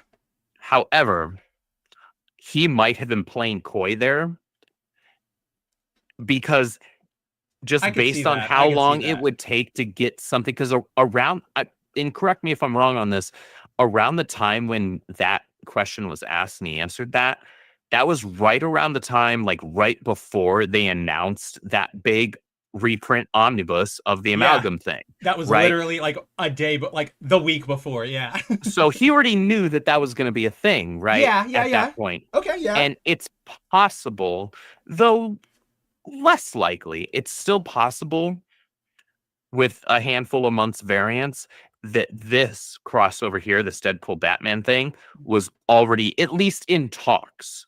It's possible that like they had seen like on the back end, like because shops and distributors and things like that could have already been putting orders in for that omnibus collection, and they saw the interest there and like, well, okay. Hey, why don't we? Yeah. Why don't we capitalize on that? And so they could have been already starting to poke people and be like, hey, what do you got for like a crossover between some of our more popular characters, right? So it's entirely possible that was happening. I'll also add to that so that you're not the only one out here on the benefit of the doubt Tom Brevoort island here. I'll also throw in, given all that I did not consider, there's also the possibility or like the factors of like license, like just getting this arranged, like getting everything okayed probably is not easy when you're going for all of your characters. Because remember, all of those, like everybody out there, all of the old crossovers they did, that was before the media, like the TV time, right? Like before, yes, we had Adam West Batman, but that was it. After that, this stuff wasn't gigantic and like nearly considered mainstream pop culture. So a lot of it was still culture, not pop culture. But then in the years since, Fox takes some, Sony takes some, Amazon. So all of this stuff is thrown out there now. There's probably some level of, okay, I've got to go talk to Fox. I've got to go talk to Disney. I've got to go talk to the holy shit. Like, well, I guarantee that because aren't we gonna also it's either next month or something like that? We're gonna get it'll be the reverse. It'll be the Batman Deadpool instead of Deadpool Batman. Yeah. So yeah, because this is the Marvel talent. What they issue, probably have is they have an agreement to where there's a specific balance in terms of like page presentation of Marvel characters versus DC characters. And so that's going to be right. Yeah. Anybody, I encourage anybody curious about how this works to look up featurettes and makings of stuff and history of Who Framed Roger Rabbit. Yeah. And the absolute nightmare that it was. They had to have it down to literally the exact same second of screen time between Warner and Disney characters. That is why, if you guys remember, there is that scene very early on when Bob Hoskins goes into the speakeasy with Betty Boop and Donald, Duck, and Daffy, I think it is, right? Yeah, they're playing piano.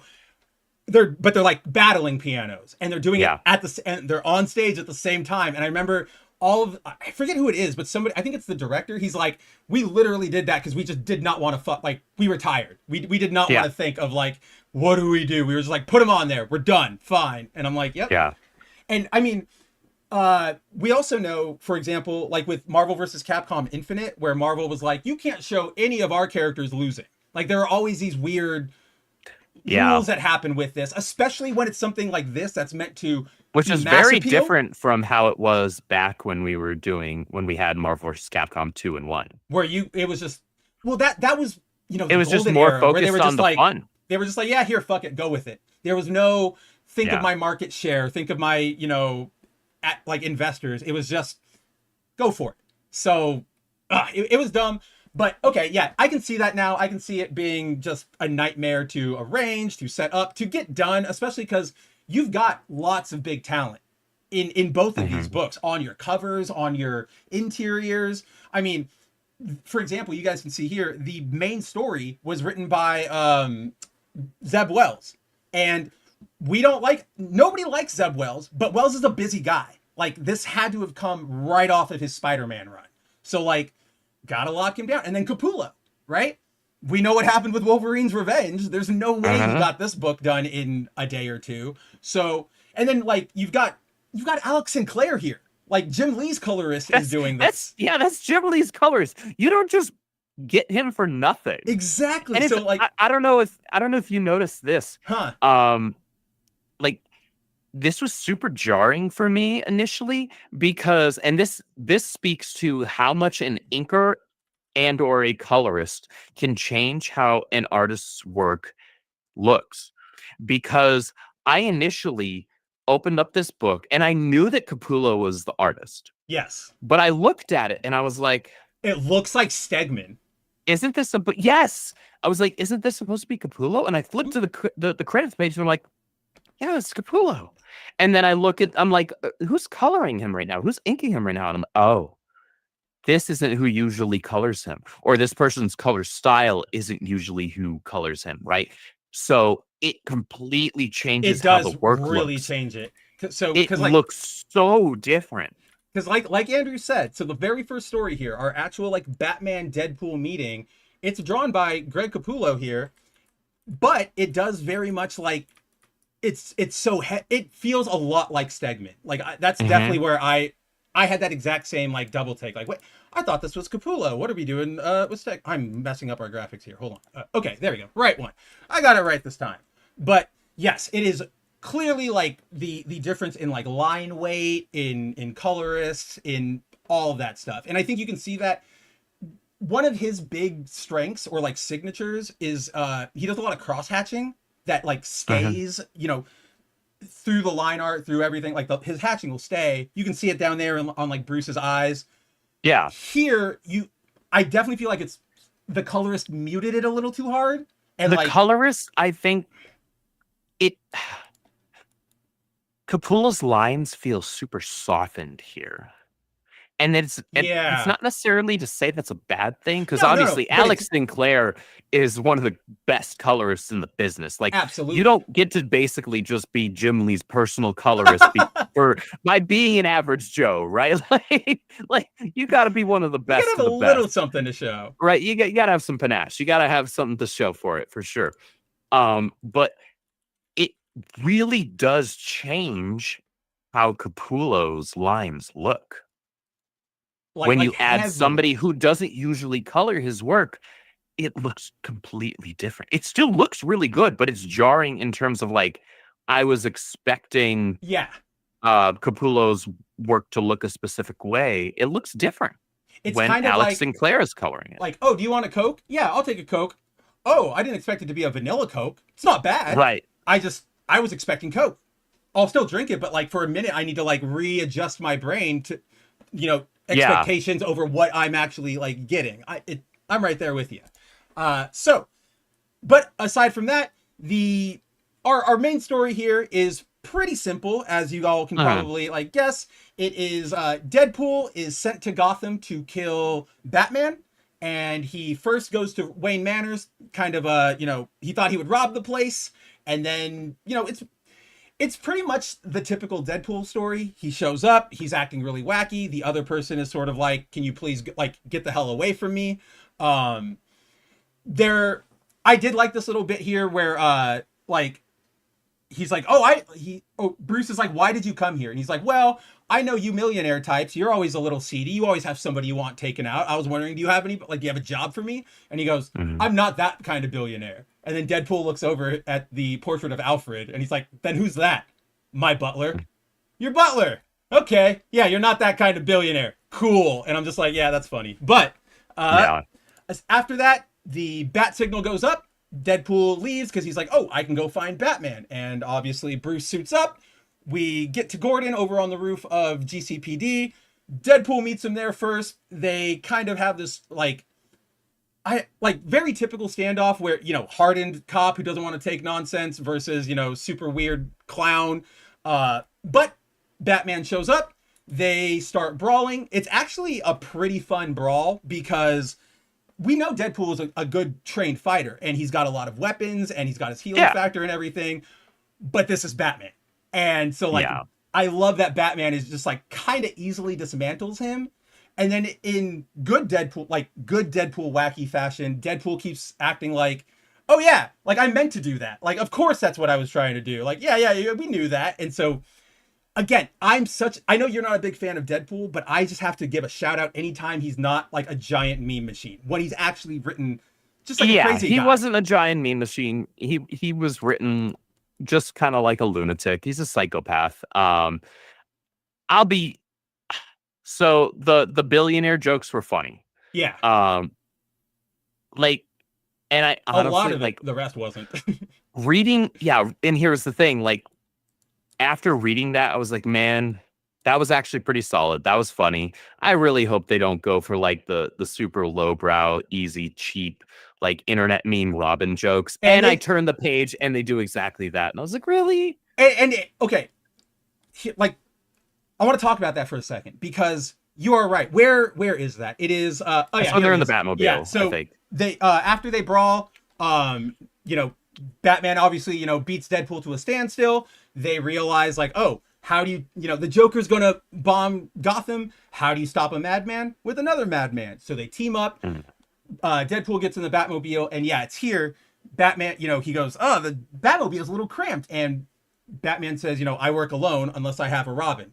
And Deadpool goes, yes, the boy wonder, fighting crime with a young, shapely boy. Safe to assume you've already heard every joke I could make about that. And then Bruce clams up and he goes, that's what I thought. Great. Saves me some time. And then they move on. So, like, I'm with you. It could have been way worse. Fucking done. Like, if he had leaned into it way more, I would have been like super kind of genuinely irritated. Right.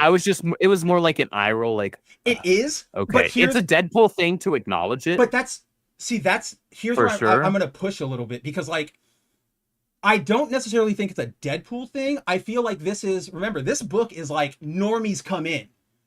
Normies still find that kind of joke funny, right? Yeah. Like, unfortunately. That's fair. Yeah. So you have Deadpool mention it. The not Deadpool fan. Right, exactly. But you have Deadpool mention it. Bruce says nothing, and then Deadpool just keeps going. Like, to me, like, I don't like the joke, of course, but if it had to happen, this feels like you told me to do this. I'm gonna do it. Yeah, but I'm not gonna give it any attention. Totally fair. I think that's totally fair. So I'm like conflicted because I'm with you. I'm like, if they were gonna do it, the way they handled it was probably the best way. We just wish it wasn't them there. To handle it. I just wish they would have like. Can we please get over this? Come on, guys. Like, we are so far removed from Chris O'Donnell. Like, with it. Yeah, absolutely. Yeah. I'm just like, I'm so over the joke. I will admit though, but they handled it about as well as they probably could. This Batmobile, I'm not a big fan of this Batmobile. I don't know what the hell it is. It's a really weird design. It feels like an amalgamation of the Batman Forever Batmobile, the animated series Batmobile, and the Batman versus Superman Batmobile. It's like of all the different ones you could have pulled from, I was like, that was your amalgamation? Do you want like I don't hate it, but it's weird and I don't like it. I hate it because it's got that weird like it makes me think Blue Beetle instead of Batman. It makes me think of Alien, like the engineers. Like that's what it makes me think of. Oh yeah. That's like I just said, it makes me think more Blue Beetle. Yeah. So it makes me think alien tech more than like Batman. Batman. Yeah, I'm with you there. I'm with you there. In fact, like when I first saw this, we came to the same conclusion from different angles. Look at that. We found unity. I actually like when I saw that, I was like, it feels like the Red Death Batmobile, like the one where he tied Flash to the front of it and then just like took off. Because that one was like beat up by the time he gets Flash on the hood. But so from there, Deadpool double crosses Batman, but Batman, Deadpool double crosses Batman, knocks him out, takes control of the Batmobile. It turns out that he has double crossed Batman for the Joker. So we finally get our introduction of the Joker. We get some actually I actually like this Joker dialogue because it's not over the top, really. Yeah, it felt like a weird. At least here, like once he starts talking to Deadpool, that's where I'm like, this gets weird. But like, here, so maybe we'll align there. Yeah. Because just the scene overall, without breaking it up into segments, the scene overall felt like somebody was trying to channel a weird mix of Jared Leto's Joker and I don't know what else. It felt it's Jared Leto's Joker with Hamill's animated Joker. Like maybe. It's Leto in design and in personality, and then it's it's animated in the way he carries himself visually, which is what makes it weird. Because like, look at that panel 1, right? He's like arm down. Yeah. Look, he's being very clowny. He's being very flamboyant, which is that's Joker. But then you know, he's got the side buzz. He's super violent. He's super like petty. Like well, that's in a really New 52 weird way. Joker. It is right that there, is New 52 Joker. That is true. Yeah, but that's the Joker that Capullo was drawing. That is true. Yeah, I can't really fault him for that then. You're right. But I'm not like I am not a fan of this amalgamated Joker. I just if you're going to do this, guys, like you got to leave the Leto one out of this equation. I'm sorry. I know, you know, bring back everybody, mash up everybody. You can leave him out. Like nobody. You can leave him out. He adds. He's not a Joker, right? No, Like, he isn't. He doesn't really, unfortunately, add anything. There are a couple of moments where it's like, man, I wish like he had been directed more strongly and been like, you have like a percentage of something there that I think could work. There was, but I something. needed to go this direction, right, instead of that direction. Well, I need it focused, and that's not what he did. Yeah. I need you to like, you can't let your actors write the movie. Like, just put it that way. Yeah, no, like, you can't. You'll have chaos. And so David Ayer needed to be like, no, Leto, this is the scene. Like, you're laughing 3 times or whatever. But alas, didn't we talk about that movie last week? Like, whatever. I don't remember. Oh yeah, because we were talking about like Gun Suicide Squad and then that Suicide Squad, and we got into that. But so yeah, like. I specifically, and maybe it is just this bit right here, because I was actually pleasantly surprised, because in this moment, Joker starts explaining his, you know, what's going on to Batman, and Joker explained that, you know, I was getting beat up so many times, I realized like I didn't need an enemy, I needed an accountability buddy, like somebody to keep me on track and help me with my schemes. So I went to Clarion the Witch Boy, which I was like, wow, deep cut. They do a spell that says, mirror, mirror, hear my plea, show me one as mad as me. And it showed them Deadpool. And then there's this, so Joker says this line, unfortunately, my match was in another universe, so I had to hop on the old cosmic treadmill. But that thing is harder to use than it looks. In that bubble, I was so fucking torn, dude. I went, cosmic treadmill, good cut. Joker shouldn't fucking, like, what the hell are we doing here? How did he I don't know what. Yeah, why would he even think he can utilize that? Like that's stupid. Like when he has the line of like, so I gave up and called reverse flash. That's what I like. Yeah. Yeah, okay. Yeah, that's what you would do, right? If you're intelligent. But also like nobody knows that. Again, we are the reader and we know a billion things about the cosmic treadmill. I'm sure to like everybody else, it's just you see Flash running on it. And you go, run on the treadmill, go in time. Probably not putting that together. Although, if we were to put this in, like, if this was in continuity, I'd probably have an issue, because I'm like, Joker, you know that. You know better. Like, if the Flash is using something, you know super speed is involved. Like, come on, man. But this is also, I guess, different Earth or whatever. But I guess mostly I just like the idea of, like, because I could see the scene, right? Like in the animated series, they go into the Flash Museum, Joker sees it, it's like, I could probably, like, oh, I've seen the Flash do this 1,000,000 times. It can't be that hard. And then we have like 3 seconds of him like falling over on the treadmill, not like activating it right.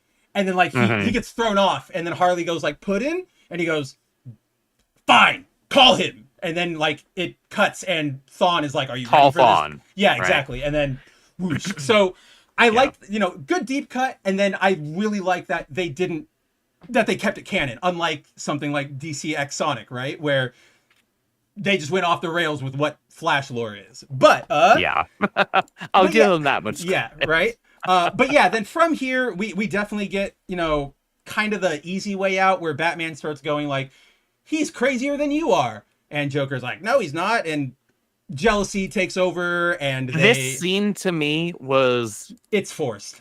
It was fine, but it's forced. You're correct, because here's the thing: Batman is a highly intelligent character. Joker is, while insane, also highly intelligent. Very intelligent, yeah. And this is something we've talked about a number of times on the channel when discussing writers like Dan Slott, where you can only write characters as intelligent as you are. And Zeb Wells is not Batman smart, or at least not even fake Batman smart, because this feels like, let's take the most cookie cutter, predictable setup example possible. And okay, you know what? Maybe I'll even give him enough leeway where it's like, this is a cross universe crossover. So we're going to go for like the most baseline type of stuff. Okay, I still like, as somebody who really likes when Batman acts highly intelligent and writers really lean into that and have to think about it. Like, they have to really work for it to sell the audience on, this is the world's greatest detective. This man, like Jimenez and Fraction with their like a million gadgets and everything. This right? man like, has genius levels of intelligence, right? Like, you got to sell me on that. And then you can drop that down a little bit when it comes to like cross universe stuff, but at the same time, like, you don't want to completely throw that out the window. And unfortunately, this scene did feel like, man, they just went for like the most like because easy option cookie cutter thing. When you think of Batman playing a mind game against somebody, it's never necessarily his first move, right? We always think of it in situations like this. He's tied up. Ross has him. Bane has him. Joker. Well, because the entire thing is he's building towards that. That's probably his end game. And that's he's it's his last resort. Their mind. It's his last resort. Yeah. He's got no weapons. He can't fight. I'll make you a weapon against yourself. Here, they just jump to it. They jump straight to it. Yeah. That was plan A. And it was like Batman's not even necessarily like tied up like any special way, as we can see here. He's literally just like on a pole. He could probably, being Batman, just like lean forward. Blades on his gauntlets. Well, and that's what he does. Oh, and the ones on the side. So it's just like, it feels very, very forced, especially because like, you know what it honestly... So, it feels like, as somebody who loves Batman, and specifically detective Batman stories, so Batman stories that lean into his intelligence, lean into his problem solving, like, some of the cosmic and more like wild, zany stories can be fun for sure, but when I am really looking to read a Batman story, I want something grounded, I want something gritty. It doesn't need to be like super dark and horror, but it needs to be something that is leaning into grounded. His just grounded. Leaning into his brain, leaning into his mind, because Bruce has genius levels of intelligence. And when I see a story that looks like it is trying to do that, but just does not live up to it at all, that's frustrating, because I feel like you are writing down to me when you don't need to write down to me. You don't. Like, I'm not a 8-year-old Batman fan.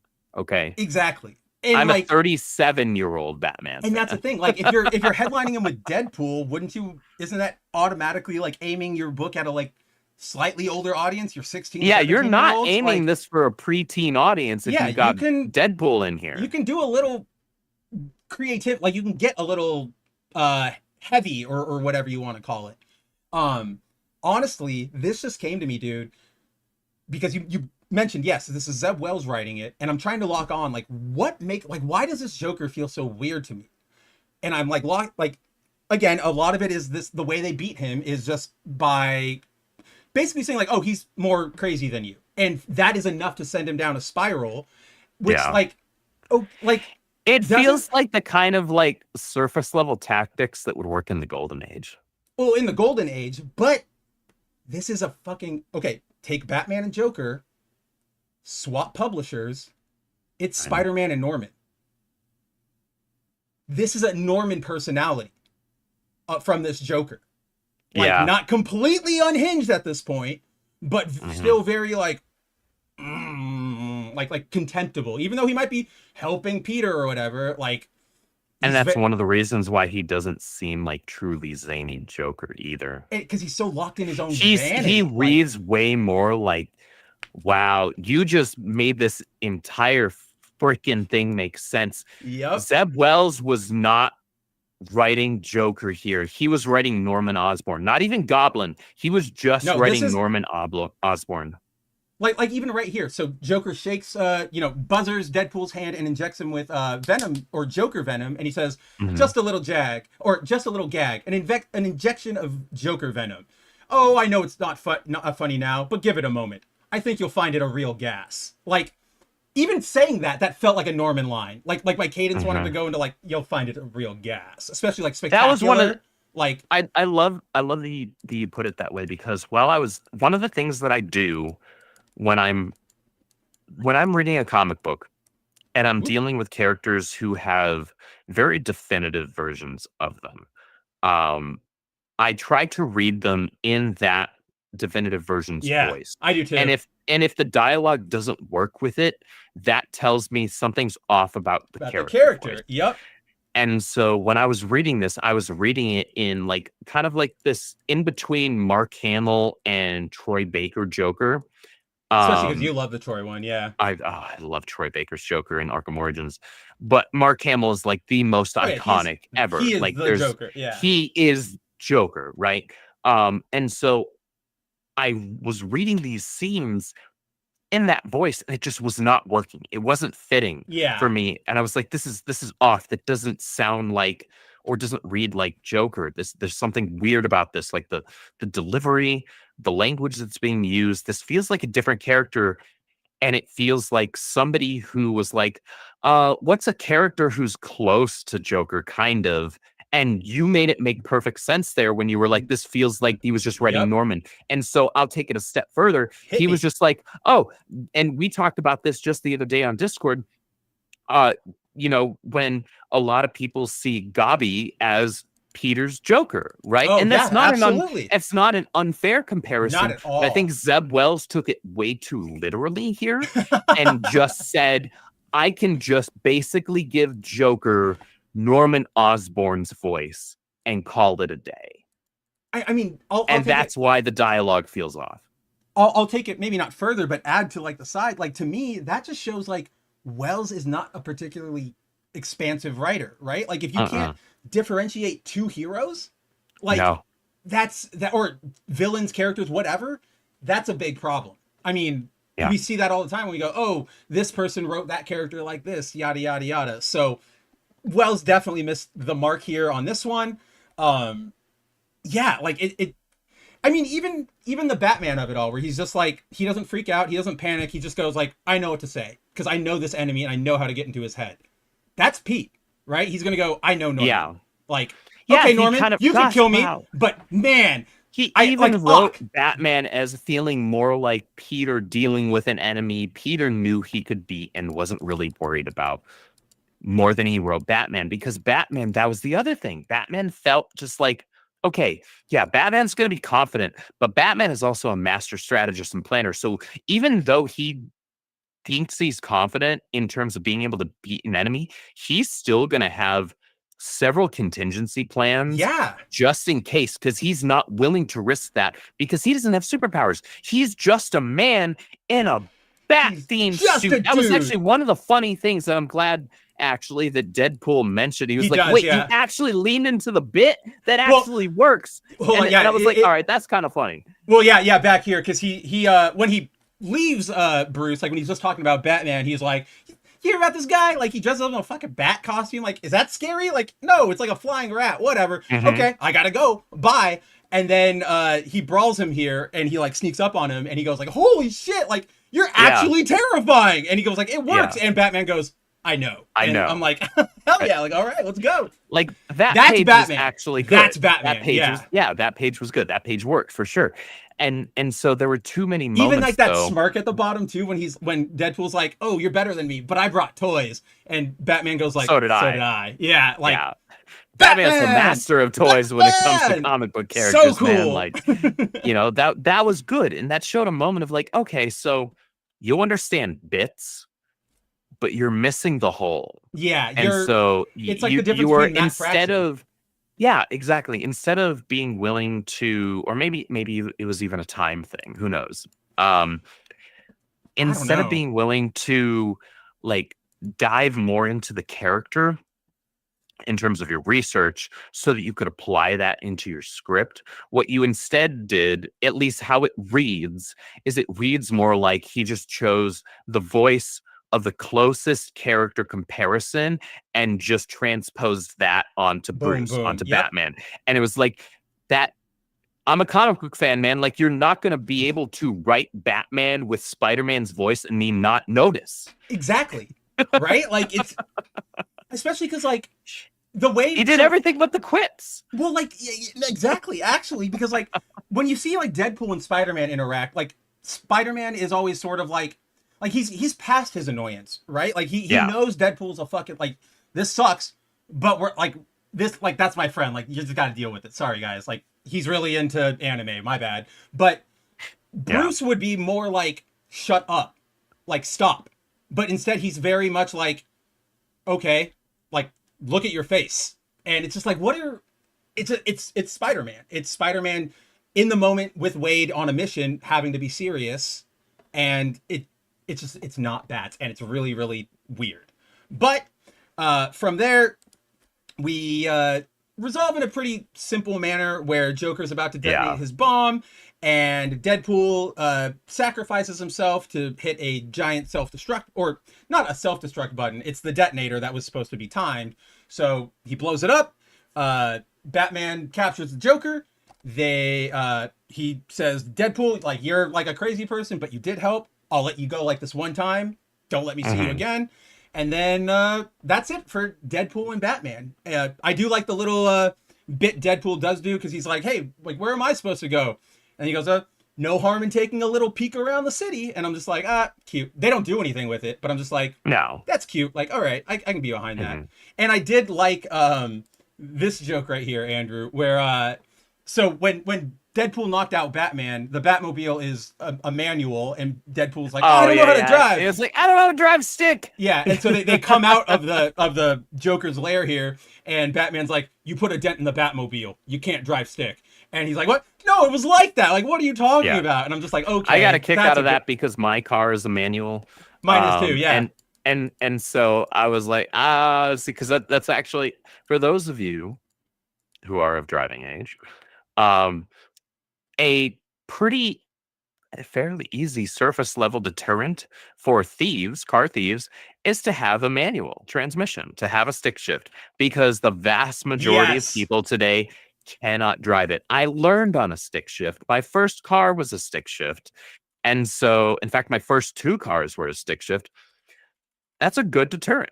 Because most people are going to be like, that's too much work. I'm not going to do that. And it's funny because I was just having, I was talking to Josh, the condescending Josh. You might see him in GMU sometimes, but we were talking about that, and he was like, yeah, no, it's always better to drive manual. And I was like, I agree, except in college, it was super annoying because nobody knows how to drive a manual car. So you go out to a party, shit. I have to, like, not go crazy, I have to be designated driver. Exactly, and it sucks. Or I have to get an Uber driver or something like that, right? Right. Like, yeah, exactly. And it's like, it also sucks if you're in heavy traffic. You do not want to drive a manual in a big city. You know this one, I'm sure. In San Francisco, fuck that. No, fuck that. No. Like, Abso-freaking-lutely not. Actual horror story, guys. Like, I've driven it in LA, and no, not again. Yeah, it is. San Francisco, they said, look, there's a hill. Should we flatten it? Nope, just build a right. It's kind of like a Emperor's New Groove, where they just, like, go right up, like, the top of the mountain.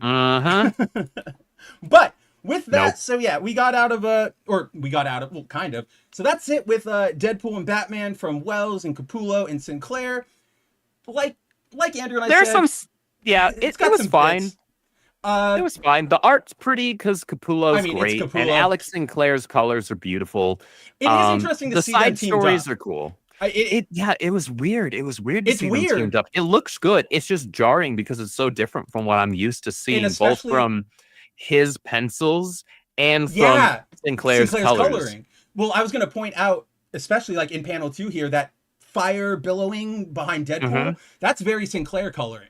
And you see that and you're like, whoa, I know that's you. Like, that's not Capullo. And that's when it was like, but it works. Like, the more once you get past that hump, you're like, I'm starting to see it more. And I'm like, okay. I can see it. Yeah, like can see looking at that and then going back and rereading Court of Owls, you're like, wow, this is a completely different art that I'm Yeah. looking at right now. Or even just Wolverine, And not in a bad Wolverine's way. Revenge, It's just like where it's he a drew huge Deadpool. change. Yeah, absolutely. Yeah. But yeah, guys, honestly, to me, probably the weaker story of the entire thing we have going on. I liked the Wonder Woman Cap one more. I love this one. So and maybe that's because I also just love Dodson's work. I love Dodson's work.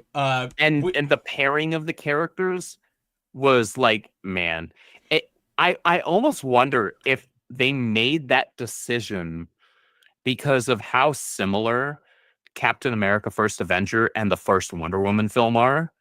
And so they like put them together because it makes sense on paper, but they were also maybe like, these two films a lot of fans make comparisons to, so let's just do it, right? And I mean, like, it's an easy one too, because they're both World War II era heroes, right? Like they both came from then, so easy pairing, very much works. So you might have seen this discourse over Twitter the last couple days, or you read my article about it yesterday on Bounding. But this story is actually really good. Shout out to Chip Zdarsky and the Dodsons, Rachel and Terry. But so this entire story involves the first meeting between Captain America and Wonder Woman. They, as it's being told from Captain America's perspective, that's who's narrating, and he kind of explains that even though they knew of each other, like, you know, they saw the newsreels, they got the reports, they had never seen each other. But they, you know, and he kind of goes like, well, if you're like me, I'm sure you wanted to meet like that inspiration, that shining star. And then he goes, unfortunately, you met me at my lowest moment. And we get this really big ethical dilemma, which is, it's not an easy one to solve, where Cap has Hitler at gunpoint. He's captured him in the bunker. He's got him. He wants to put a bullet through his head. You can try him for his crimes, let him stand for his crimes, the crimes that he had against the whole world, or against an entire, specifically like it against an entire people. Right. If you want to talk about like the genocide. And demonstrably, like, this isn't just some guy who's been accused and we have to go through like a big, that's where like the dilemma comes in, right? Like, you could put a bullet in his head. Nobody would really fault you for it. Most people would be like, that's what you do. But that, you know, that's kind of where Diana's at, like her being the ambassador of peace. It's like, you want to do that, I know.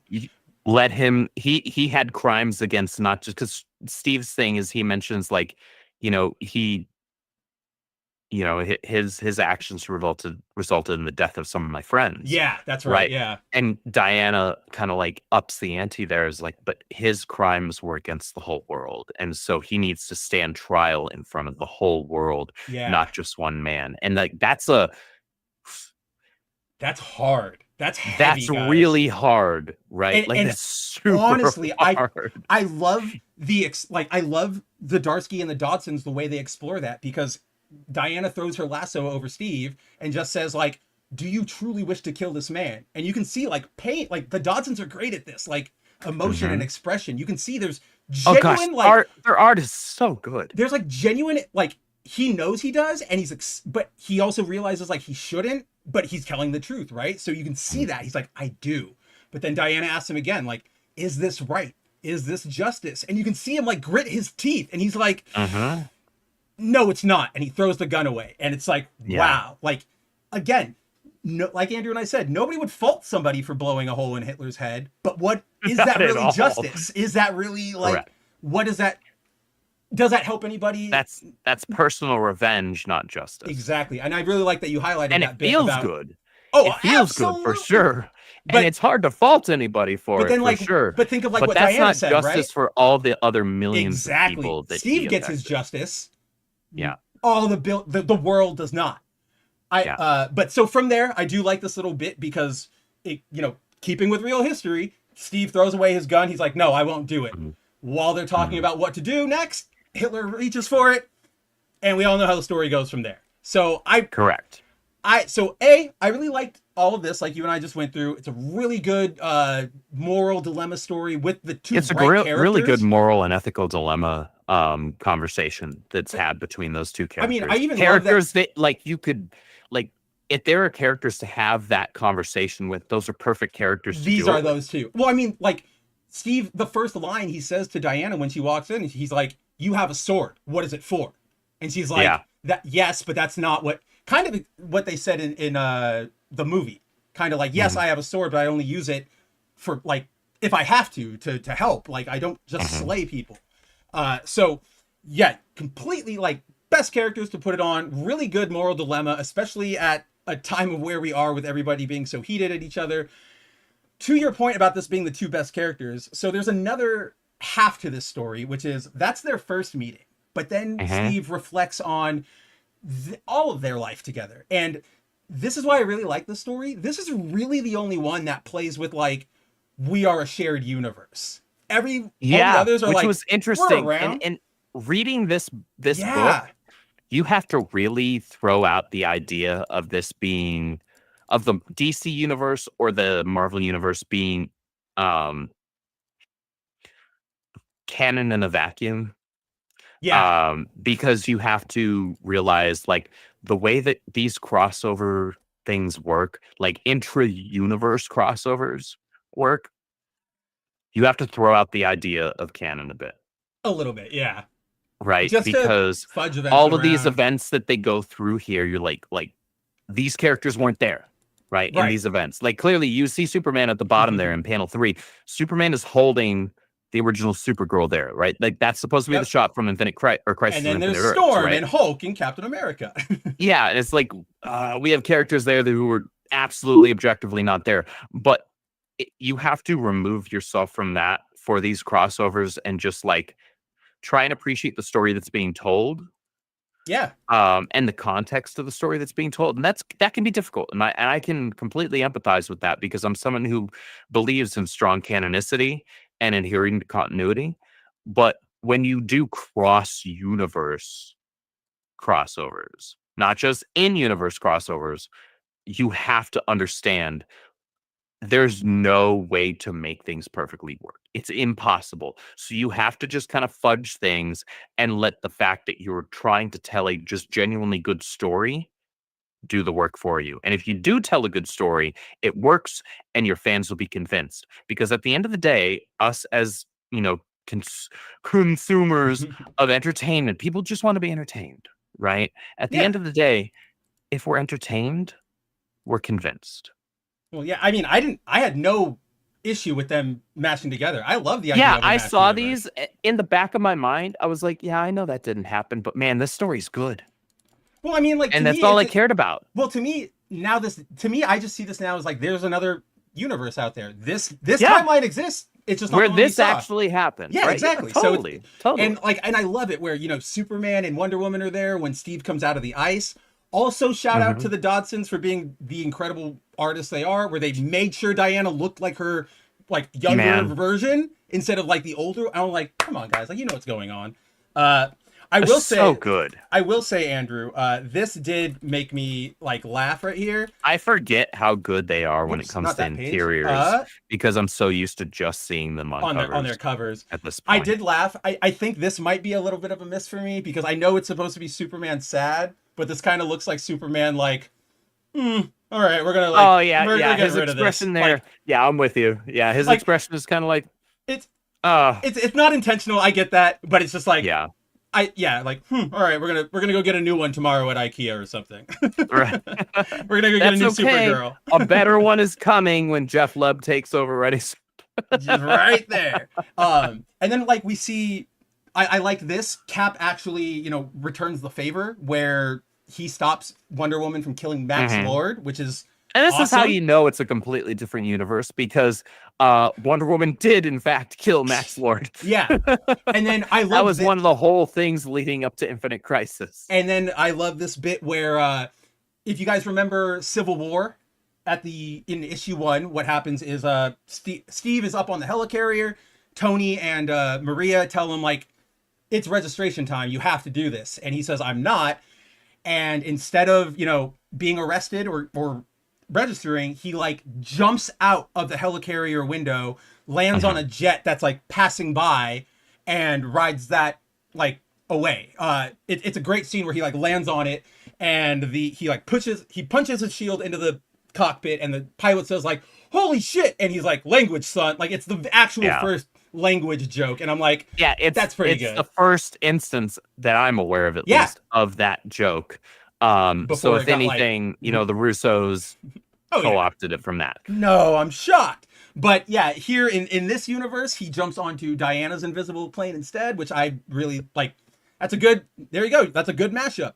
That's a good mashup. I have no idea. I'm good with that. I'm kind of angry. I get that this wasn't on Chip or the Dodsons, but like Trinity is here, the Tom King Wonder Woman daughter. I don't know anything about the story. Steve doesn't look like he has, like, there's no mashup from Marvel in that panel, so I don't know what's going on there, but I'm just annoyed. Am I crazy? Did I completely misread that panel? What did you think it was? I didn't know who that was. I thought that was supposed to be what's-her-face from the Dark Knight Returns. Carrie? Yeah, like, that looked like Carrie to me. And I thought this was just like a weird, because people who grew up with the maybe that is old DC animated universe used to honestly, the term shipping didn't even exist back then, but thank God. But people used to be like, oh, Diana and Bruce belong together type of a thing because of like 2 scenes in the entire Justice League animated series. And so I thought this was meant to be like a hint towards that. They were very well written. In that continuity, they were very well written. That is my pairing in the DCAU. Dude, like, I will take that over. I mean, I prefer Diana with Steve, but I will take it over Diana with Bruce Superman. With Selena any day, because I'm not going to go on my rant with that, but that's a horrible decision. Bruce should never be with Selena, and Peter should never be with Felicia. Full out. Never. Yeah. But see, no, I'm pretty sure it's Trinity, because like, is it? That's like, she wears that Robin outfit with like the purple pads and everything. And so that's why I'm like, why'd you have to do that? Like, wait, is this a cover? Yeah, this is a cover to some Wonder Woman issue from a couple like months ago. I haven't seen that cover. Belen Ortega. That's Belen, or however you say it. Yeah, he's great. I was gonna say, like, the art is beautiful on that. Belen, I don't give two craps about this character. No, not at all. It's great art. She's entirely ham-fisted in by Tom King. I want in on the Super Sons. Like, just get out of here. Oh gosh. But so like, absolutely go away forever. Literally forever. Well, please. Never touch a mainstream comic ever again as long as you breathe air. Go work at All Caps Comics. I'm sure they could use you. But because that means your book will never come out. Saving all of us. Thank you, Ethan, for taking one, like, for really thinking about your customers for once. Taking one for the team. But yeah, and then we get to this. They don't specify what it is, but it looks like some big crisis, because that thing behind him looks like like a crisis level. Well, it's like Thanos with Darkseid and the living Triumvirate, or some big cosmic thing. But essentially, this is where Steve falls. He falls in battle. He gets hit by one of their laser blasts. Diana, rushes over to his side. To your point about, like, this is a good pairing, like, I'm a little bit of a dork here. Like, I get it, but like, they write it so well that it's like, they should have been together. Like, this is love and romance, but they don't. Well, when I said Steve, I meant Steve Trevor. But I know that. No, I know that. In comics, I know they that. look. Yeah. In the comics, they look identical, and they're very similar in personality too. All things considered, I wonder how much of that is deliberate in retrospect. I actually didn't even think about that. But yeah, there is good, like, what do you call it? Like, energy or like connection, chemistry between them. This scene's done so well. And then, like, I actually kind of like, even though it like leaves my little like emo boy heart unsatisfied, I'm like, I like that they didn't seal that. Like, that's elevated writing. Like, it's great. But then we get this awesome shot of the future Justice Avenger League, which nothing Avengers really special of there. Justice or something. Yeah, something I don't know. that. But just a cool shot of Wonder Woman rocking the shield again, and that's where that one ends. So easily, like, probably the top one. For me, it's second. We'll see my first one in a couple seconds. But Then we get your first one's the Green Arrow and no, it's not. Mine's the Really? Green Lantern one, the 2-pager. Oh, that one was so short. It's a blink and you miss it. I know, but it's so good. So, next story up is obviously from one of our dark horses, Kelly Thompson, coming out with her usual Jeff fare to tell a little story about Crypto and Jeff playing volleyball. It's I like that it's they a got Jeff the story. usual Jeff artist too. Oh yeah, me too. Like it's fantastic. So That made me happy. it Because is it's just fun. It was a Exactly. nice, like, after kind of like how I was Heavy. conflicted after Yeah. the Deadpool and Batman one. And then I was like, wow, like that Wonder Woman and Captain America one was like, kind of that's pretty heavy. good. Yeah. Like this was a good spot to have this very light, very, very good spot like, to have it. palette cleanser. Like, okay, I can relax for a few pages. Like there isn't much to this. It's There it, really it is isn't. them. It is them It's playing just volleyball. a moment. It's just a moment to breathe. Yeah, And that's honestly all it needed to be. and it's great. And it's fun. It's fun art. I love it. And- I genuinely love anytime Kelly Thompson is doing Jeff stuff. Me too. Like she really doesn't miss. And I did like this at And the this end was where, like, way less heavy than the Crypto book this week. I still haven't yet because I know I was gonna read it earlier Dude. today, and then I remember what you told me, and I was like, we need to keep this show like on track. Like I'm not going to get into Don't read it unless you have your dog like within reach. right there. I know. I'm genuinely terrified of opening that book. It was honestly it literally horrifying has like it has the when warning. when I turned the page, because like the last few issues have been sad in some form or another, right? We've talked about this on show. And then like this one was the first one that had a genuine warning. It literally has a warning on the credits page that says, this is a sad one. Have somebody near you to hug. Yeah, And I'm it's like, just like, what the hell? and What am I in then for Andrew here? messages me, and he's like, I'm not okay, and I just know it's gonna be bad. I know it's gonna be bad. But Yeah. we at least for now we get good Crypto. We actually get Supergirl as well. She calls him, come home for dinner. Nothing more to it than that. They say goodbye. Goodbye, Jeff and Crypto. Thanks for hanging out with us. From there, Yeah, simple. From there we go Just into a palate cleanser. another kind of simple-ish story. Kevin Smith teams up with Adam Kubert to tackle two of his old characters, Daredevil and Green Arrow.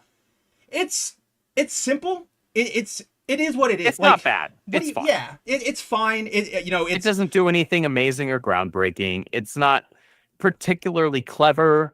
It just feels like, this is somebody who like has written both of these characters and is kind of like thrown them both together in a very short story. and like it works. Like for all the faults we all It's know not Kevin bad. Smith has. Like he's got the voice for Ollie Still. He's got the voice for Yeah. Daredevil. I chalked this up on Twitter to probably the fact that he had a limitation of only 7 pages, and that's why it works. Which is to be clear, guys, that's a really weird page count it is. for a short story. Typically comic book short stories, you're looking anywhere between 10 to 16 or 15 pages. 7 pages is a really weird count. Well, then we get The like way 2 that they pages, then we divided get like these 3 sections- pages. It's weird. Yeah, the way that they divided up the short stories for this like one shot of it's not even, so they build it as Deadpool Batman, Yeah. right? But it's more than that. It's like 5 different, It's like an versus actual stories. like it's like an anthology Yeah. crossover thing. They just build it as that because those are the 2 most well-known characters. Those in it. those are the normie characters. Like Right. So that's what it was. It was really normie marketing. But like every single one of the stories has a different page count, which is really weird. which like okay, you give the first Batman Deadpool story, like that's gonna have more because it's the headliner. Yeah. And that's fine. And I don't need No. We're not saying Crypto that. and Yeah. Jeff to be a 16 pager either. We are Like, just pointing out like the 5 weird. pages that was is fine, but for stories that are involving characters that maybe are a little deeper than Crypto and Jeff, it probably would have behooved you to give them a little more to work with. And I feel like the Kevin Smith story here probably does suffer from that. I think it does too. It like Andrew said, it's good. It doesn't break any ground. It's just sort of like this is a good team. Like it treats everybody right, and they all sound like themselves, and they act like themselves, and that's kind of all we can ask for nowadays, right? Again, it's a crossover, 7 pages. It's you don't more have than we lot get to a lot do. of times. Exactly. I will say this was again, it's a crossover. So there's going to be a lot of like blatant fan service, but there is this moment here where they are fighting the Hand. The Hand knocks Ollie like away, and Daredevil is like left alone. He's like, "Oh no, what do I do?" Count Vertigo shows and up. And the very next page or 2 pages later, Ollie was like, "Oh, I quick made this thing," and I was like, "All right, this is comics, so all right, fine." Yeah. But I was just kind of like, man, that was like a total of like 4 or 5 panels where you built this thing. I know, like that we didn't even see. This was off screen, right? And yeah, exactly. Like, all right, fine, whatever. And it like yes, so it was kind of contrived for me. It is contrived because he gets knocked away. He comes back with a boxing glove arrow. He says, "Yep, I got kicked into that gym back there. I just grabbed some equipment." We end the shot on the glove, and it has Jack Murdoch's name on it. So yeah, like that's what I meant. Like there was very blatant fan service. Yeah, it was fan service, so I didn't take it seriously. I was like, if I was taking this super seriously, that was like an extremely contrived ending or whatnot. But like, this is a cross-universe crossover. You got to take it with a grain of salt. Exactly. Like, of course. And whether you think that's correct or not in terms of general objective quality of storytelling is a different conversation. Absolutely. Well, you have to realize what you're dealing with here. This is the two big, comic book publishers, and dealing with their biggest characters and trying to make something work in a story that can at least be enjoyable. So does it necessarily by the most amount too? Yeah. Like, does it necessarily make the most sense? No. But it can at least be looked at as fun. Yes. Absolutely. Like, and that's the selling point. That's what matters here. Exactly. Like we kind of talked about this a lot with DC Sonic, where yes, it's not the deepest story. Yes, it's very simplistic. That's all you kind of need for that, though, because you're just kind of showcasing everybody. You're not exploring them. That's not the point of these crossovers. Correct.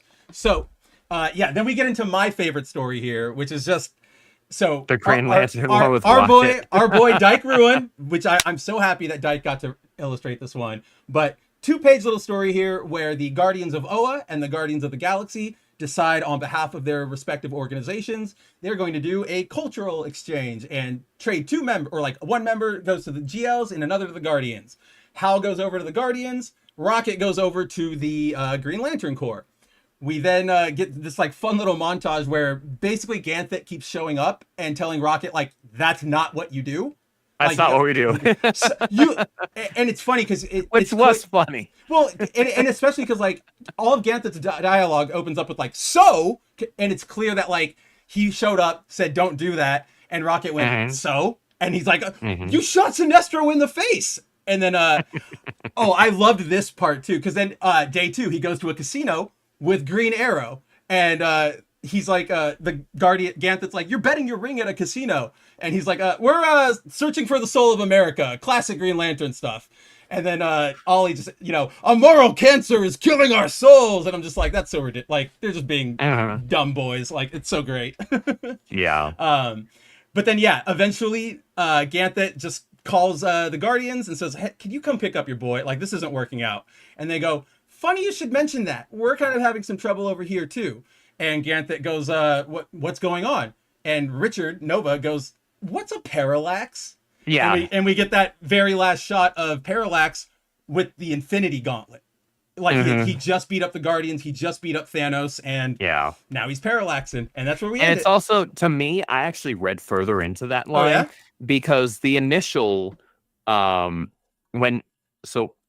it Emerald Twilight? When Hal Jordan first turns heel, right? He goes bad.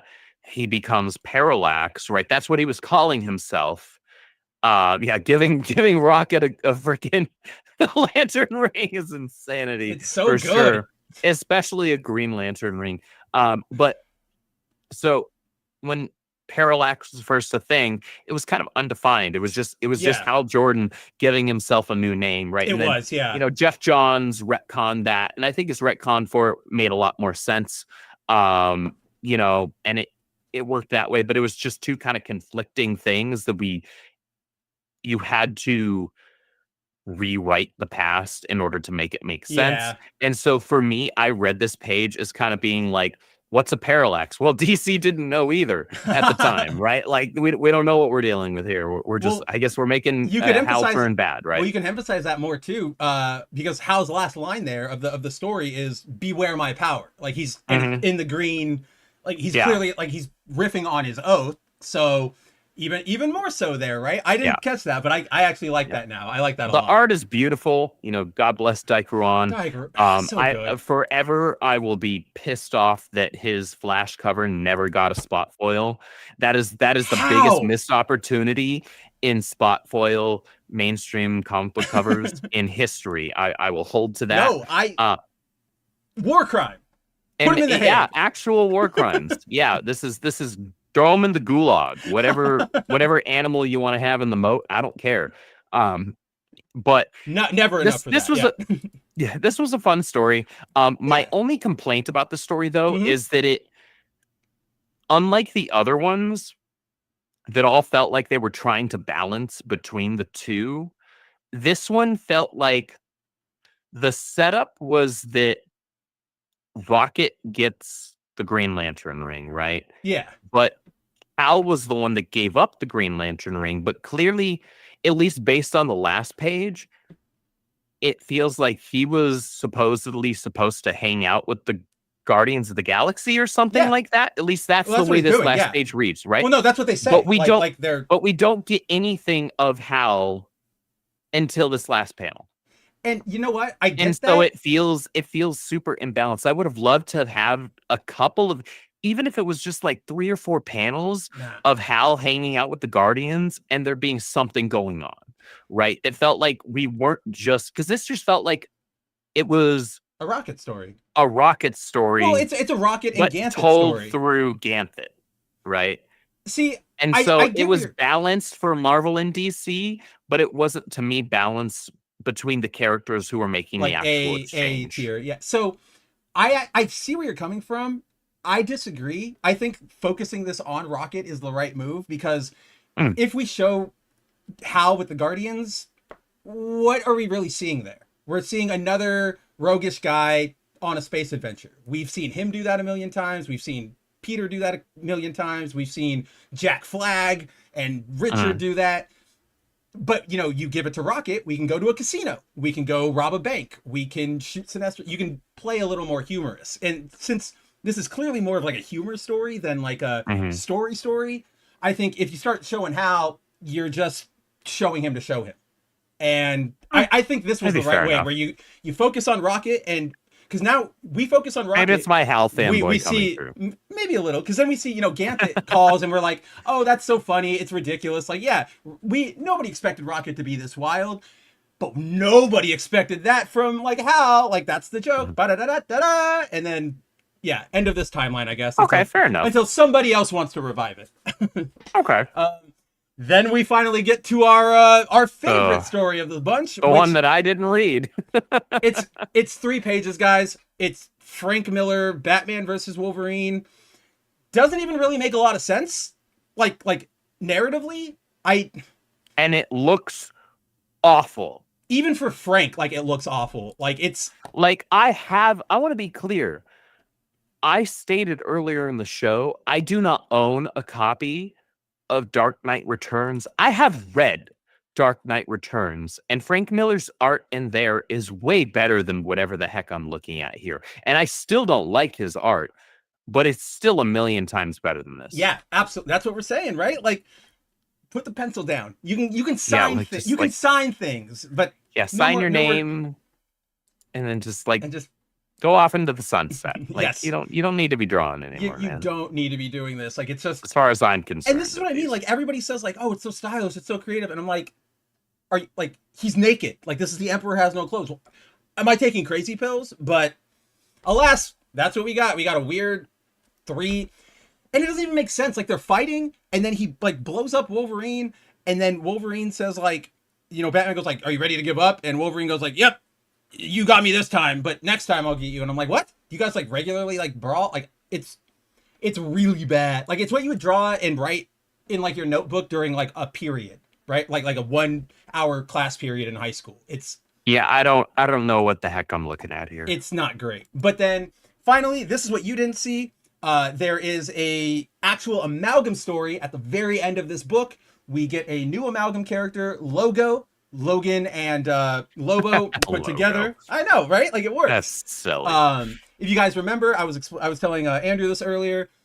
When they did the last round of amalgam comics, Lobo was matched with Howard the Duck because it was kind of this moment of like, there are wacky characters right now. Like, okay, what are we gonna do with them? Do that. But that's all we really get here. It's just a nice introduction to like, you know, I'm a bat. Like it's very comical, over the top, like biker badass, which is the point, right? Like that's Lobo and Wolverine.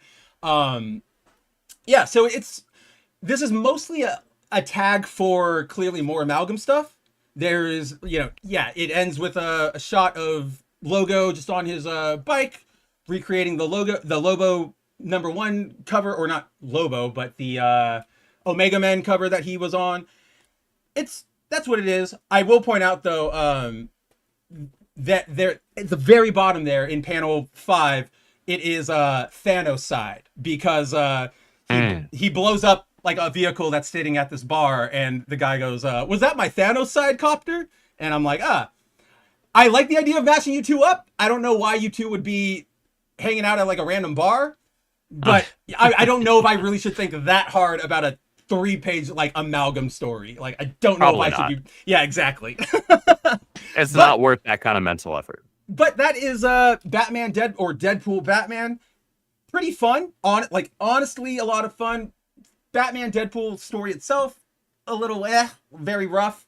It was okay. Pretty much everything else. The other stories were much better. Outside of the Frank Miller one, everything else there was, I really liked it. We got a good Jeff story, decent Kevin Smith writing story, awesome Dyke Ruin story, and Al Ewing Rocket story. So I'm pretty happy with it. I mean, I don't know if you guys could tell from what I was holding up earlier. I had a pretty big buy this stack week of variant covers. To be fair, I am being ridiculous because there are some of yours in here, but it is okay. Fair enough. But I also I have 2 more covers of this book for you. I know, coming in the mail. We have so many of these. Like, I've got my murder weapon here, but yeah, guys, I definitely, if you can still find a copy, pick it up. At the very least, it's fun to read. As Andrew said, not next month, but in November, we get the DC version of this, which will be Batman Deadpool. That's going to be that is the all DC talent in that book. I forget exactly who's in it. I'm really looking forward to that one because that's got, I don't know if you remember, Andrew, that's got the Shimo or Somozakia cover of Emma and Catwoman. Oh yeah, and that I really want that cover. So my eyes just went wide as saucers. I forgot about that. I forgot about it. Yeah. So that's Batman Deadpool. Check it out if you guys want. But with that, I think we are running, closer to our time. But I think we've been holding this off for a little bit. We've been going a few weeks. Let's finally get into our favorite book here. Get us caught up on the last issue of Amazing Spider-Man. I got to take a leak real quick, and then we'll fire through the most recent issue. Yeah, I'll be right back. We will be here. All right, guys. So let's jump over to, obviously, as we were setting up a second ago, it has been 2 issues or so since we last checked in on Peter and Mary Jane and everything going on in Earth 616 Spider-Man, the core Amazing series. Let me just pull up last issue. I thought I had it ready. I did not. Bum. All right. So last issue, if you guys may remember or were paying attention to any news, we finally started off the 2 Spider-Man story.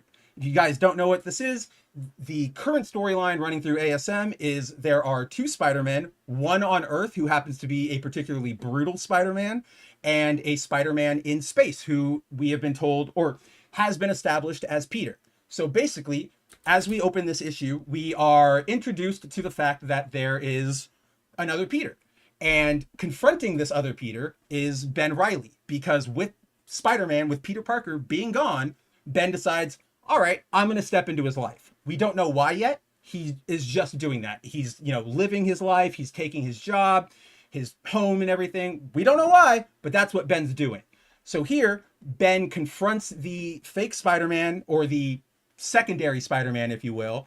We get some decent throwback, or like, you can see the strength of JR's fight scenes, but they're still lacking compared to what they were back in the JMS Spider-Man run. So it's nice to see, but it's also like a little disheartening. But off of this, yeah, we discover that the other Peter is Ben. They fight, yada, yada, yada. Eventually, they part ways, and we learn that Felicia is tagging Chasm for something. We have no idea what. From there, we cut over to Hobgoblin and Tombstone, just kind of assessing the situation, going, there's a way more brutal Spider-Man. We have no idea what we're doing here. And them kind of just going like, all right, like, you stay out of my way, I'll stay out of yours. Next, we have Felicia meeting up with Peter at a bar, which she admits is like, what are we doing here? Like, you don't drink, Peter. At that point, Ben admits, like, I'm Ben. This is Janine. This is my girlfriend, or like my longtime partner. If you need help, you can call us, but we really don't want anything to do with this right now. So from there, we get the reveal that this other Spider-Man is actually Norman Osborn. We'd talked on the show a little bit before, like, who could it be? I had speculated Ben or Kane, obviously, because it's a Spider-Man. We saw that he's got like the web shooters that look like Ben's on his arms and his wrists, or his wrists and his ankles. But no, it is Norman Osborn. And that is where we end the Earthside story here. From there, we actually get into a surprisingly good story. This is where Andrew and I start getting conflicted, because you all know this book has not been good. It is not necessarily a good book. When Andrew and I have had to buy variant covers of this, we have actually like been in pain, whether it was the Marvel Rivals design covers or the JMS or the JSC Mary Jane cover. It's a bad book. It's been a bad book for a while under Zeb Wells. Weirdly enough, right? So when that premise was unveiled, Spider-Man on Earth, Spider-Man in space, I personally was like, we're doing this again. How many times have we done Evil Spider-Man? How many times have we done Mistaken Identity, Peter Parker? Never before. Never before. The Clone Saga wasn't a thing. Superior's not a thing. The goddamn like Web Warrior Spider-Verse thing isn't a thing. So going into this, I was like, that's going to be so stupid. Like, why can't we just stay on Earth? Like, why? I just want to be here. Until we got to this, to the start of this story. Because guys, this was surprisingly fun. It is bonkers how fun this specific like tale was. Because we open up, we find that Hellgate, if you guys remember, he like bashed Peter, like he was beating him in a fight. He basically punched him across space. Not like literally, but like hit him, and it like Doctor Strange phased him onto like just another planet. He has no idea what he's doing there. He's clearly been there for months, fighting for survival, struggling, dying, starving. All of a sudden, he gets picked up by a passing alien ship. A couple weeks go by. He is now working alongside the pilot of the ship, who is a sort of a mad scientist type, if you will, in the sense of like he takes a lot of risks with his experiments, not necessarily like I'm going to go kill everybody. So Peter is kind of, having fun with that. He's, loving being able to use his like spider skills to do work and do science and all that stuff. But he still really wants to get back to Earth at some point. Like he knows that he's supposed to be training to be better to fight Hellgate, but doing science and cleaning up the ship, that really isn't anything. So as the days go by, we see, he's developing a friendship with this guy. He's pretty nice to him. He laughs. He makes a lot of joke. They run tests. He's still strong, but he's not getting that stronger. And then one day when they're, working, something blows up. He has to leave the lab, asks Peter to clean up. As Peter starts like cleaning up everything, he discovers that this guy is not just a scientist. He's like a xeno slaver biologist. Like he will abduct people just to experiment on them, just to cut them up and look inside. Obviously, he didn't want Peter to know that. So we get that sort of like, I can't believe you came in this room. They start brawling. Obviously, I do like this little moment because he does say like, I know what you're feeling, Peter, but let me make my pitch to you before you react. And Peter's just going like, let them out, let them out. And then he gives shout out to Pepe, which is amazing, like gravity of this punch, just like decks at him. And then I love the line the guy gives. He goes, Peter, pets get beds, animals get cages. Choose pet. Of course not. This is Peter. So Peter starts wrecking him, starts, flipping out or flipping like Spider-Man out, kicking him around. Eventually the scientist gets the upper hand, grabs a giant, laser rifle, goes, this is the end of the line. Except Peter goes back and he grabs the scientist's special work suit, which happens to be made up of the same species as Warlock from the X-Men, like Doug's weird friend. Yeah. So this is where we get the flex suit is what they're calling it. I know that like I think you and I are on the same page here. When we first saw this, we were like, okay, kind of like whatever. It's dumb. But in the context, it all really works together. Like I am a big fan of I at least am a big fan of the suit. Still wish they would get rid of the weird 2099 clause, but I don't so much mind those. To me, I like the design, but it also looks way too much like he's just wearing another symbiote. And I think that's got to do with like the way they color the black, like make it that shiny gel and everything. I definitely agree with you there, and that's why I like a lot of the like circuitry on like his legs and his arms and stuff. Like I think that's a good way to differentiate it from a symbiote without changing color or whatever. But from there, Pepe gets to do his thing, and we just get an amazing couple action scenes where Pete's shooting impact webbing, he's running along the walls, he gets tagged, he starts using to your point, Andrew, like a symbiote, he starts using the suit to like grow arms and propel himself for like stronger punches, and it's just awesome. It's Pepe. He starts using it like it's a symbiote suit. That just kind of drives my point home. That's exactly what I was going to bring that up, because this is what you and I talked about, which is so they explain the suit, which is you put it on and there is a second where you like click and you are immediately like integrated into the system. Like you have access to everything. Andrew pointed this out to me, which is, yes, Spider-Man might have all the access, but you don't know how to use it like this without having that past experience of a symbiote. And I'm like, that's a good point. Like that's cool. Like that's an even bigger angle of like, this guy had no idea what he was messing with. Right. So, and then we get this amazing Pepe panel. Like Pepe, I want you to draw the everything. Impact in that panel 3 is amazing. It's so nuts. It is so, it's even more than the Rhino hit from issue 1 that you and I loved. And I'm like, just more. This is our Peter, dude. Like, this is Peter. From there, Peter goes to free everybody, and bringing things a little full circle, we discover that inside the keep, none other than Rocket Raccoon. And that is where a weird Venom Jeff thing that I'm sure we're going to get more info on. But that is where we leave this issue. Like I said, we read this and we were both really surprised. Like, we're surprised how much we enjoyed that second story. Yeah, the space Peter's, which is like story. Not what you and I want from our Peter. We are very much I like my friendly neighborhood Spider-Man. And you and I both were like, what are we doing? This is going to be so weird. And it worked. Like, we were so surprised. We were like, I can't believe I like this. Credit to them. Yeah, absolute credit to them. I just wanted to point out, I loved what Rocket's line here, where like Peter lets them all out, and Rocket just goes, perfect. Another idiot Earth Peter to the rescue. No offense, mostly. And I'm like, God, like, Rocket, you son of a bitch. Like, Rocket, you're an asshole. Yeah, but I do like, I don't want you guys to lean on it too much, Marvel, but I do like the acknowledgement of like, they have the same name, right? Like, another Peter. Ah, crap. All right, what are we doing here? But, where is this week's issue? What is this week? 12, right? I am also back, obviously. Oh, did I not? Oh, whoops! Everybody's hearing you. I totally forgot to take away your avatar thing. That's okay. No, but you've totally been coming through. So that's we've at least got the audio. Okay. So that was the last issue of ASM. Took us by surprise. Surprisingly fun. Exactly. Going, wow, didn't expect that.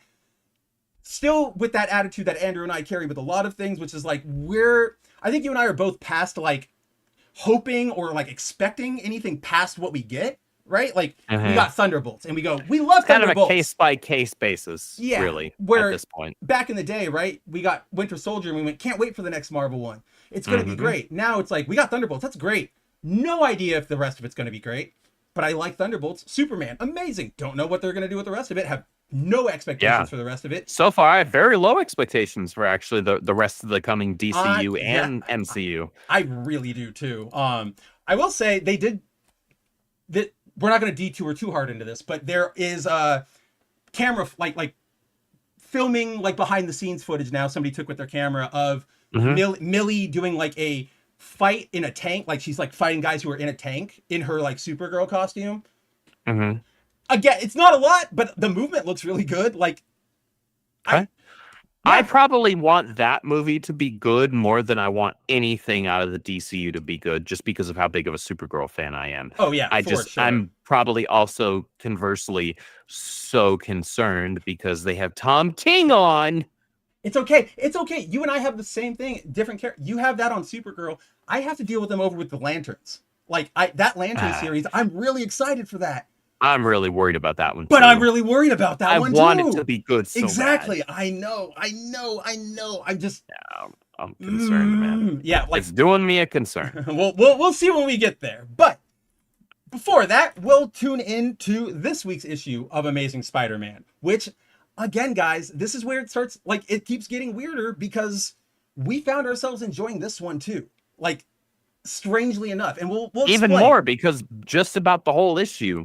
But that's because the whole issue focused on one particular character, one person, which we were shocked we enjoyed so much. That we can't believe it. So we open up with Jonah, just a little funny bit about Jonah interviewing a guy who's, you know, he claims to be a Spider-Man expert. He knew he was a doctor or whatever, but it turns out he's just like a guy. He's like a podcaster. Like, he goes, Dr. Henshaw. And he's like, no. Doctor was my dad. I'm Mr. Who'd have thought that a lot of podcasters don't know what they're talking about? Who'd have thunk? But yeah, so Jonah basically is like asking him like, what's up with the two Spider-Men? And it's just a funny bit of, you know, Jonah just getting his like getting his like his leg pulled, right? Yeah, that's what I was looking for. Yeah. So from there, we tune back into Norman, and we get sort of a kind of a typical Spider-Man style montage where we just see like but that first panel, man, like 2-page like pseudo spread, it's like a third spread panel is so good. Like there's so much dynamicism there. Wait, which one? In that first panel right there. Oh, first one. Right Okay, there. yeah. That top panel. Kicking it looks both of them? so good. It's so it looks good. so clean. And you guys might notice this was an issue we might have hinted at earlier, but this is a different artist. This is a filler artist. It is Ed McGuinness. It's Ed McGuinness, who is great. He's one of my favorites. We all know that. But it is weird that for a book and a story where they specifically said we have two artists who are both going to contribute, and they're both going to handle, like Pepe Larraz is doing Space Spider, and JR, he's going to do Norman Spider, and we're going to, you know, half a story each week. That's the plan. And so far, 5 issues into the storyline, or not even like 4. Well, we've gotten 2. We've gotten 2 different filler artists. Like, thank God. Like again, Ed McGuinness is great, especially compared to that last one with the who drew the issue where MJ goes to Ben and she's like, look, I have Venom. He's like, get out of here. That's that art sucks. It's told her to piss off. Yeah, but it's just weird. Like you guys, it's very static. You promised us like that was going to be the thing. You even went out of your way to make sure you had the like scheduling up, and now you don't. Super odd. And like this entire issue, just like the last one, is drawn by Ed. So it's like you didn't even do like a half and half, or I think there's like a Pepe thing at the like very end, like there's like 1 page or something, but doesn't really count. So just weird, but at the very least we got Ed, and we, honest to God, we got him for the right issue to have him be a filler artist. Did. So we did. He does a phenomenal job on this issue, really. So we open with Norman sort of, you know, monologuing to himself about like, damn, it's hard to be Spider-Man. What the fuck? Like, I thought it would be easy, but like, how do I, you know, keep up like a private life and a personal life? How do I not hurt the people around me? There's even this bit here where he's like, oh, like my shoulder hurts too much. Like, compared to like what Peter would do. So What's particularly good see about slide. this sequence? Well, yeah, there's that too. But what's particularly good about this sequence is Norman's internal monologue really Yeah. leans into and sells the whole, like, Norman's genuinely. Before this, I was never actually sold on Norman. I was open to the idea, but I was never sold that Norman was genuinely trying to go straight. Right. Right? This sequence, this collection of scenes in this issue, and really just, I guess, this issue as a whole, Yeah. really actually is the first time I've been like, he's actually sincerely trying to make a go at this. Whether it pans out that becomes the standard and status quo is a different matter. But at least for the story that's being told right now, this was the first moment, like this issue, where it was like, oh, this doesn't feel like I'm having smoke blown up my ass. This actually feels like he's genuinely trying here. Like, this is an actual concerted effort by Norman to be Spider-Man, to be Spider-Man and to be fill good, in Peter's shoes. be better. Yeah, like that was, and honestly, that should be really highlighted. No, absolutely. Like, I love, because otherwise, like, that's one of the hardest sells possible. Like, Green Goblin, Norman Osborn going straight. That's, you got it equally as likely a chance of convincing me that the Joker's going to go straight. Well, right? And like, see, that's my thing, is that I hear what you're saying, and I do agree with you. However, I just, in general, I know I'm so tired of this crap of like, oh, look, a new villain flips a new leaf, and now he's like, we know it's not gonna last, and we know it's not gonna last. To that, but knowing all that, this is the first time where it's like, at least for this time being, I can buy into it. Well, not even buy into it. To me, this is the first time that, like, just the idea of Norman being good felt like it was an actual, you had something a story to tell, rather than just, what can we do to sell an issue, right? Like, this made me go, oh, there's a story to tell here. Not, instead of just, oh, whoa, shock, Norman is Spider-Man, whoa, okay, next issue, nobody's going to talk about it, right? So, this is a great issue in kind of selling this entire storyline. But from there, we check back in with Ben and Brian. They are still working on their, like, self-replicating building, like, nano mushroom structure thing. I can't even remember exactly what it is. Basically, you program it and it can build whatever the hell you want. Steel beams, walls, wheels. Pretty revolutionary stuff. From there, in this moment, we kind of just get probably the first person to realize that this truly isn't Peter. Like, well, maybe after MJ, right? But like, because so Brian and Peter's boss says, like, look, this is good, but it's not where we need it to be. You need to get it, like, going, like, hurry the hell up. And Brian is, doing his typical, like, hey, like, we're fun, we'll have, like, it's fine. But Peter all of a sudden is like, no, you're fucking up. Like, do this. And Brian goes like, hey, chill out, man. Like, don't act like and he calls it a pinker. And Ben just goes like, what the hell are you talking about? I got to go get some coffee. Like, leave me alone. And Brian goes, how did you forget the pinker incident? Because remember, they're supposed to be, like, Peter and him are lifelong, like, childhood friends. Yeah, this is a retcon of, like, this was a lifelong childhood friend of Peter. Which, that whole bit with him, like, being a delinquent is really stupid, but we're playing our cards where they're dealt. And I'll that's the information we're being presented with. And I do like this bit because, or actually, I don't like this bit, and I'll explain to you why. Because theoretically, Ben and Peter should have the exact same memories up until being captured by the Jackal and cloned and thrown into that pit to fight. Yeah, so Ben should have those exact memories of Peter's childhood. He should know the childhood. So to me, this is a very weak, like, oh, what's wrong? Like, no, Ben, like, you should. It wouldn't track at this point. Like, he should know what that is. And I mean, even though I don't even know what the hell that is, because we're not supposed to. This is new lore, right? Like, this is new retconned lore, but, I mean, like, Ben should theoretically know it. Yeah, like, I don't think it's supposed to be anything big, but it's just like, you and I were hanging out, and then the Pinker brothers came, and they wanted to take our, like, ice cream, and we fought them. Like, that's Yeah. what I think it is. But the fact that Ben doesn't know is clearly a red flag to Brian, which is like quicker red flag detection than any Avenger or X-Men or Mary Jane during Superior. I just want to point that out here. Yeah. But before we move on from here, I'm sure you want to talk about it, or at least note this, because there is a really weird bit right here. So while Peter and Brian are showing off the latest like update, their progress, the who says this? Oh yeah, Brian's showing it off. He notices Peter is like drifting away, and then he's like, "Hey, come back! Like you're lost in thought. Come back here, Peter." And Peter goes, "Sorry, Brian, but we can't pop the champagne until we test the structural integrity." And Brian goes, "I have faith in our abilities and also the unearned confidence of an American white guy." Okay, now Andrew and I talked about this. That joke in and of itself could be funny. There are ways to make a good delivery. There are ways to make that joke genuinely hysterical. Because there is, if you're not a snowflake, there is a lot of jokes that you can make about like American white guys being way too confident about what they're doing. Hell, not even white guys, right? Like just American guys in general, and well, like Americans specifically. Like we are really up our own asses. So like, yeah, that like it could work.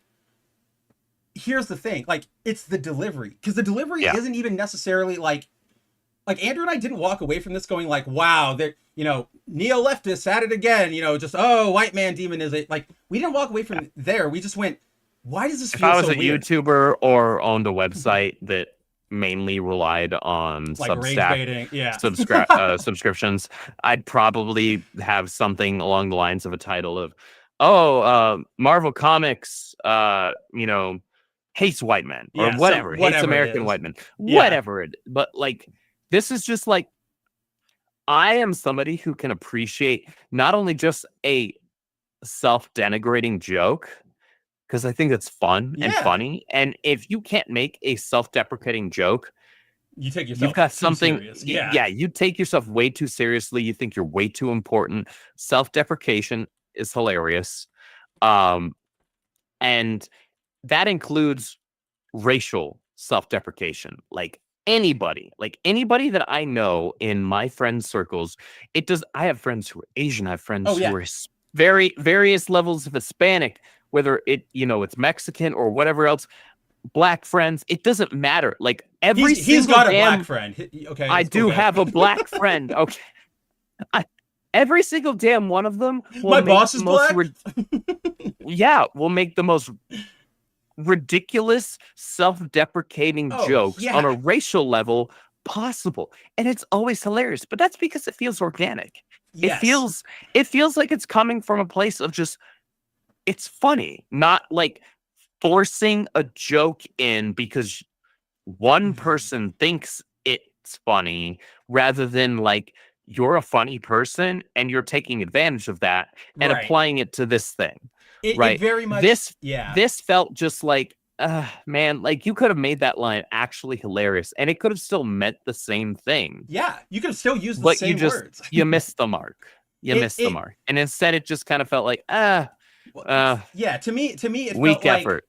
To me, it felt like, how do you do, fellow kids? And whatever editor went, that's what the kids laugh at, but. Yeah. So you put the words in. Zoomers laugh at anti-American white male, blah, blah, blah, whatever. But then they don't understand like what it makes it funny. They're just going like, they laugh at that. So that it's kind of like what makes a joke actually funny. Right. So like, it's not offensive or like, we don't think anybody's doing an agenda thing. It's just like, this was like, ouch, guys. Hire a 17-year-old to do like copy work on your text. But from there, we get a quick update on Hobgoblin. If you guys remember, he had poisoned a bunch of like soda and snacks, and he was going to distribute it and then sell like another drug that would cure everybody's lethargy. And it was just a whole big pharma scheme. Norman Osborn was trying to nail him to the wall legally. He ends up winning. We get a good confrontation between the two of them where, you know, they just do the like evil billionaire sort of like, oh yeah, okay, you're like, thank you for your respect. Oh no, thank you for, and it's like, oh, they're gonna kill each other. But we do get a good moment where Norman admits, he's like, I've lost my composure before, but never in the arena of high finance and like the boardroom. And he's making me lose it, and I don't know how to handle that. And he's like, fine, I'm going to go out and be Spider-Man. Like, I'm just gonna get out of my head. I'm gonna go do this.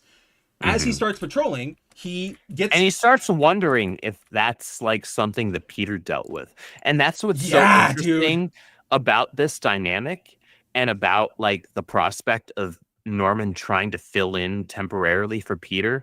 He's starting to try and put himself in Peter's mindset and be like, man, did Peter deal with this? Right. And that's that's what I love. super ridiculously like introspective that you would not expect. Well, because how many heroes, right? Like, I'm sure even Captain America or Wolverine look at Peter and they're like, yes, I know you're a good man. I know you've had your troubles and you're smart and you're intelligent, even Reed. But nobody really understands, like, what does Spider-Man sacrifice? What does he go through? Because remember, guys, like, even though the archetype of the superhero secret identity has to juggle everything, their personal life suffers.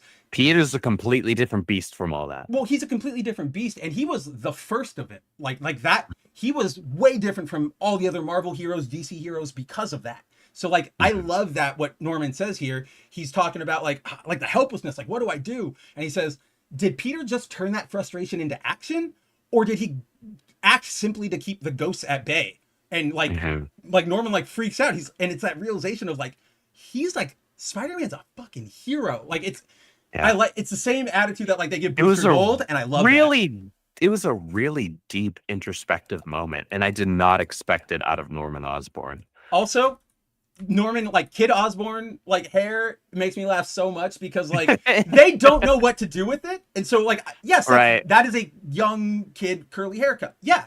But it's clearly like a black haircut, and Norman is not black, and I'm just like, what are we doing here? You had no, like, they had no options, man. Like, it was either like be super racist or super weird looking, and they said we're gonna go in the middle. We're gonna thread the needle. They didn't know what to do with this hair. They had no idea what to do with it. I mean, come on, it's like cornrow weight. I don't even know. There's like that one politician who has his hair like him. Anyway, I digress. But as Norman goes out to patrol, he gets confronted all of a sudden by the part of the Web Warriors. He gets accosted by the younger half of Spider-Man's allies, Silk, Miles, Spider-Boy, and Aranya. They pretty much, they're, who are you? They want to know. We don't know who the hell you are. He tries to explain to them, like, I'm a friend of Peter. Here's the secret word that Peter said to tell anybody if anything was in doubt. Now I've got to go. Like, I can't talk to you. Of course, the spiders don't really take that. And a brawl ensues, and they really don't. And it's great. And this is what we were saying. Like, this is why it's good for Ed to be here, because Ed just has that really good dynamicism, like that fluidity. And right here, when you have a bunch of spiders, splash it's fantastic. Everybody, great spread. Everybody looks great. Like Miles dodging, Aranya ducking down, Spider-Boy jumping, and this like kick that Silk is doing. Like, it's like, this is really good artwork. But he kind of talks about like, oh yeah, like I can dodge, like I'm moving without acting.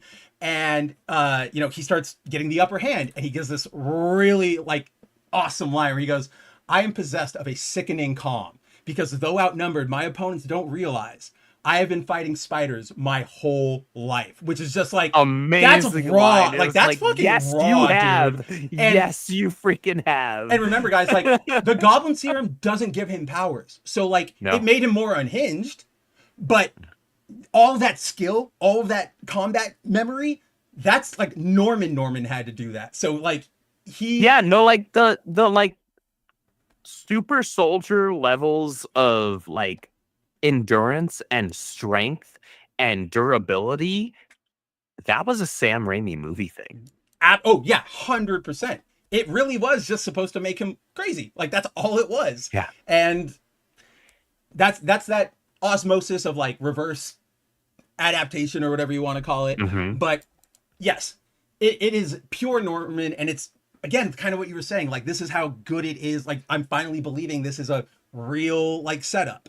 But from there, we, Norman kind of just puts everybody down, and no matter what they're throwing at him, he finds a way out of it. Like, Miles hits him with his Venom Blast, and he just knocks him in the head back.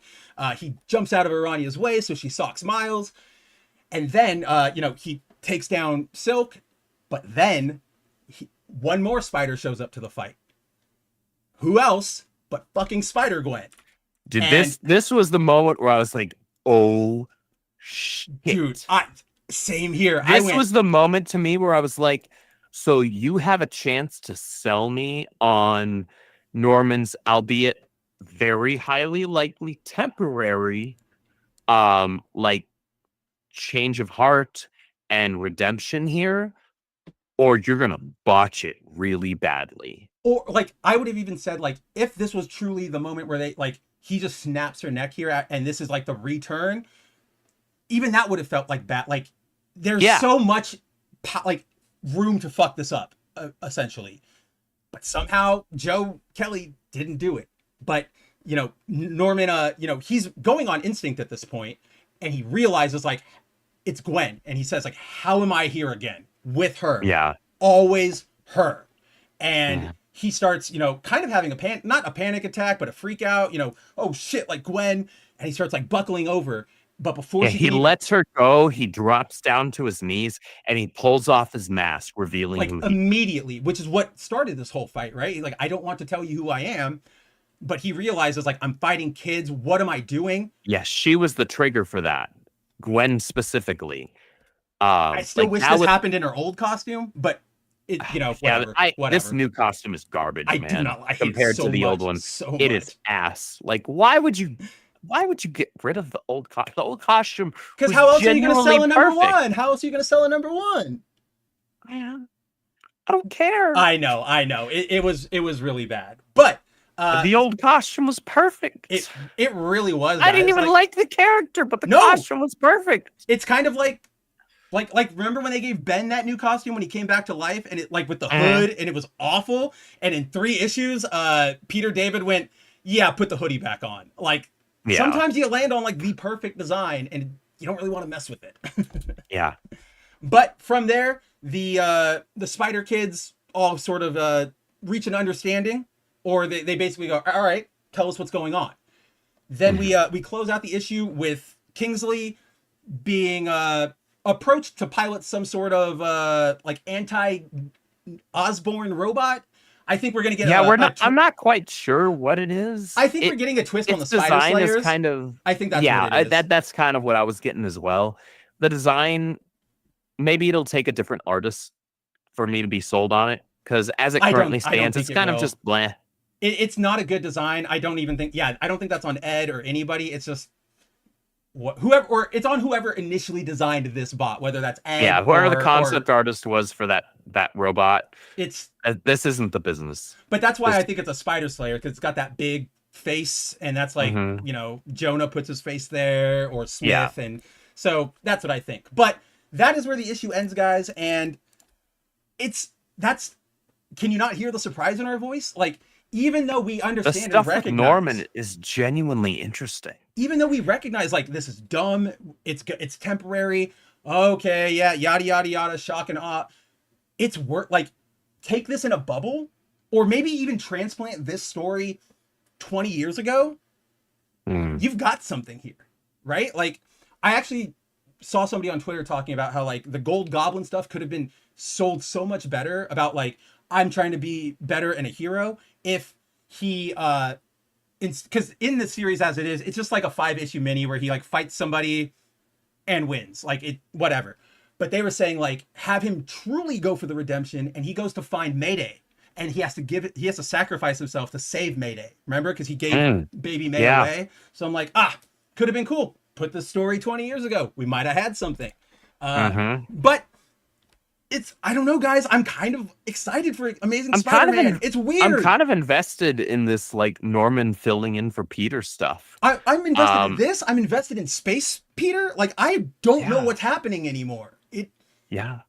I don't know. And if they continue to sell me this well on it, and they do the probably inevitable heel turn back to Goblin, turn, right? Yeah. you don't turn a hero's arch nemesis good permanently. You just don't, like, unfortunately. If they did it with Norman and made it work, it would be the first time ever. as far as I'm concerned. For it to be genuinely permanent, right? Because we've had yeah. That's what I'm thinking. I'm trying to Luther has been a good guy temporarily like before. 700 times. Joker hasn't ever been a good guy, but he's helped out Batman in a one-off or two-off, right? Like pretty much all the Batman rogues were like that. Yeah, like arch nemesis Venom? or Venom, but he was never Spider-Man's arch nemesis. That's fair. Okay, yeah. If we're using that qualifier specifically, then yeah, I think I'm talking right. Yeah. arch nemesis. You're Batman's talking Joker, Spider-Man's Goblin, Wonder Woman's Flash's Cheetah, reverse fight. yeah. Yeah, exactly. Like those things, those don't stick. You could have moments or pockets of time where it's like, okay, they're kind of teetering on the straight and narrow. It's not gonna last, I'm pretty sure, but like they're writing it well enough to where it's like, all right, I'm gonna stick with it. I'm gonna invest for now until it flips, right? Yeah, let it play out. They playing the cards that were dealt. Like exactly, it's not the card. Like maybe we're not playing from the deck I want, but hey, this hand's pretty damn good. Like I'm gonna raise. Like I'm surprised, but I'm gonna raise. Exactly. And I think that's kind of what we're looking at right now with Norman. And if they continue to play it as well as they have at least this issue, then that could potentially make either his heel turn back to Goblin all that more impactful, or convince us all that much more of a more long-term stint as somebody on the side of the Angels. I think that the latter is far less likely, because to convince me of a very long-term face turn of Norman how long Osborn. Was Otto was like from Superior to when he went back to Fat Boy body. That was like 4 or 5 years. Like that was long. A handful of years. Yeah. As far as comic books, that was a long time, right? Yeah. I'm willing to entertain it as long as the story that you're telling is good. Which right now, it is with Norman. Yeah, it is.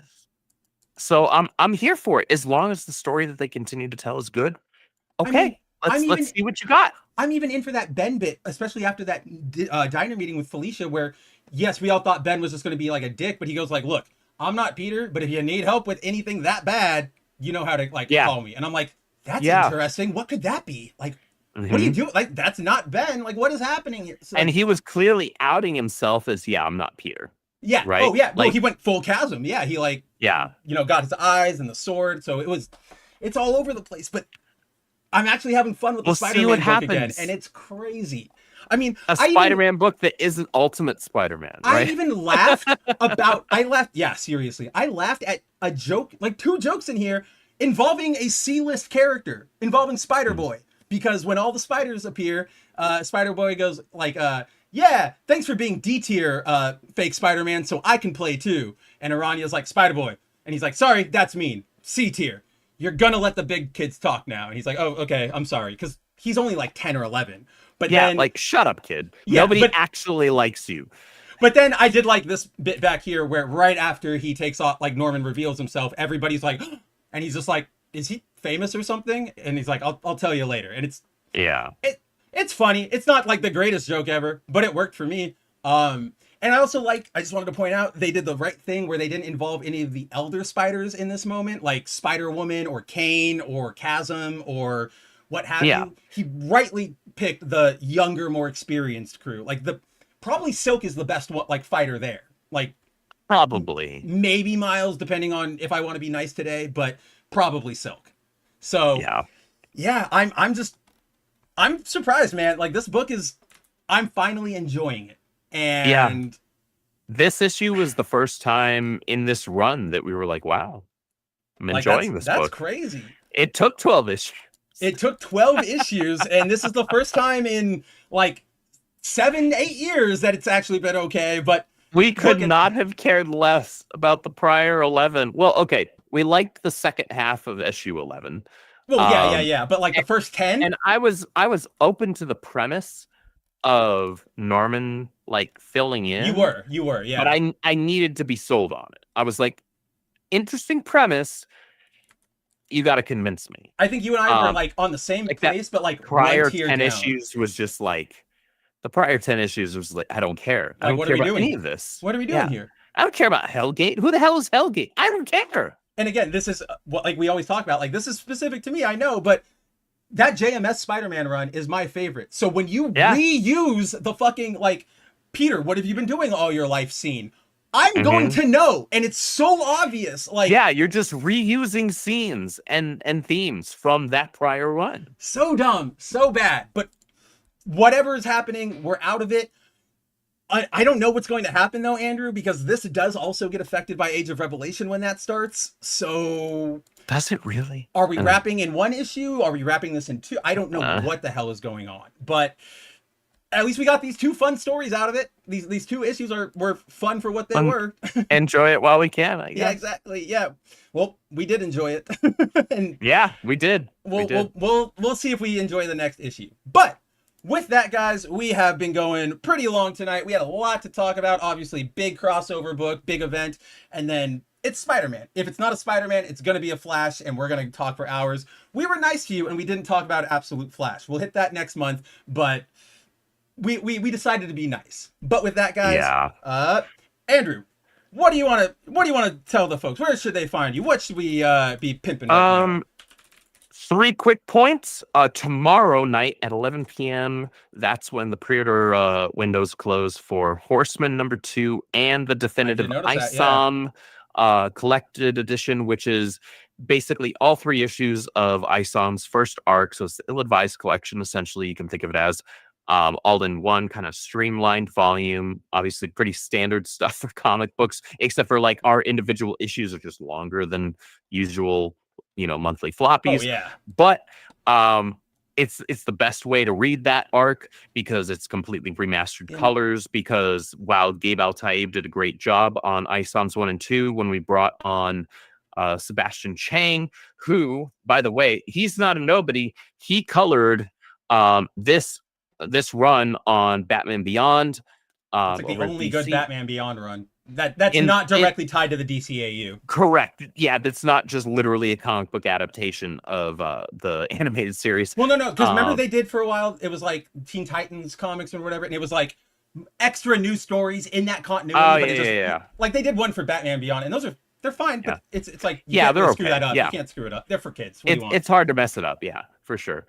But we wanted to make sure things were kind of like streamlined and continuous and looked all in alignment. So we're like, well, let's have Sebastian like recolor ISOM 1 and 2 as well, so it all looks like it still fits together. Like consistent.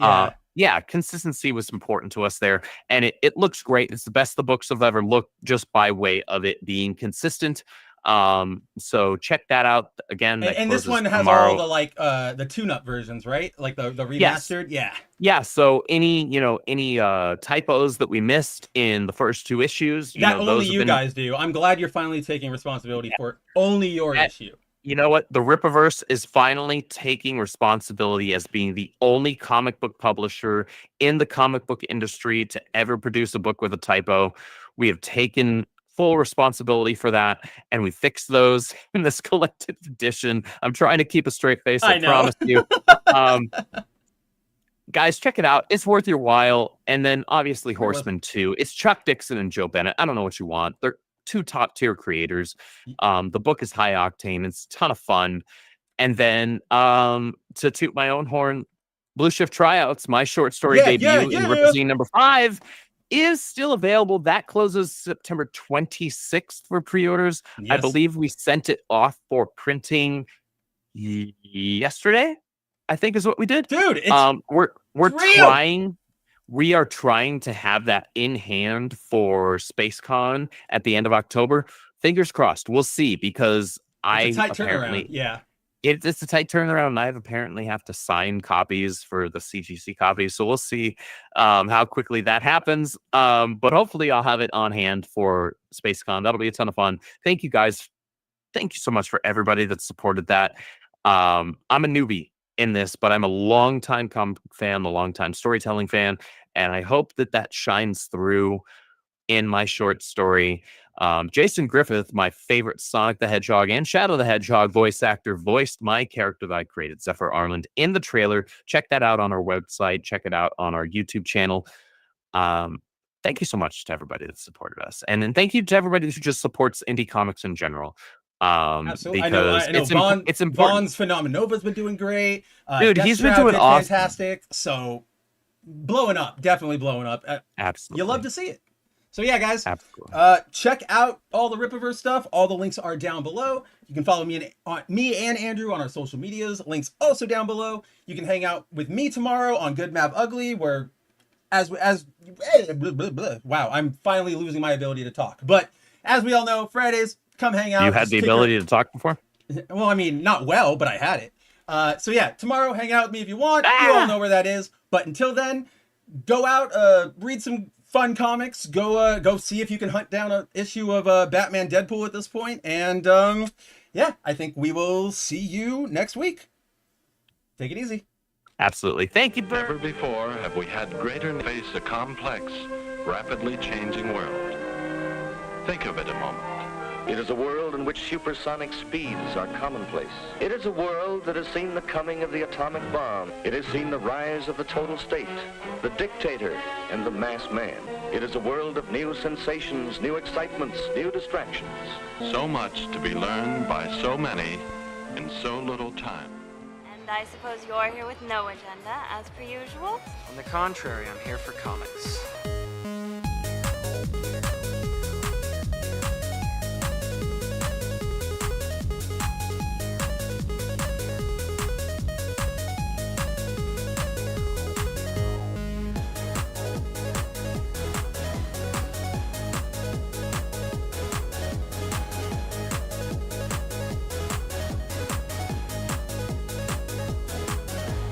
How's your comic book collection, Brody? Oh, it's going good, but I've been...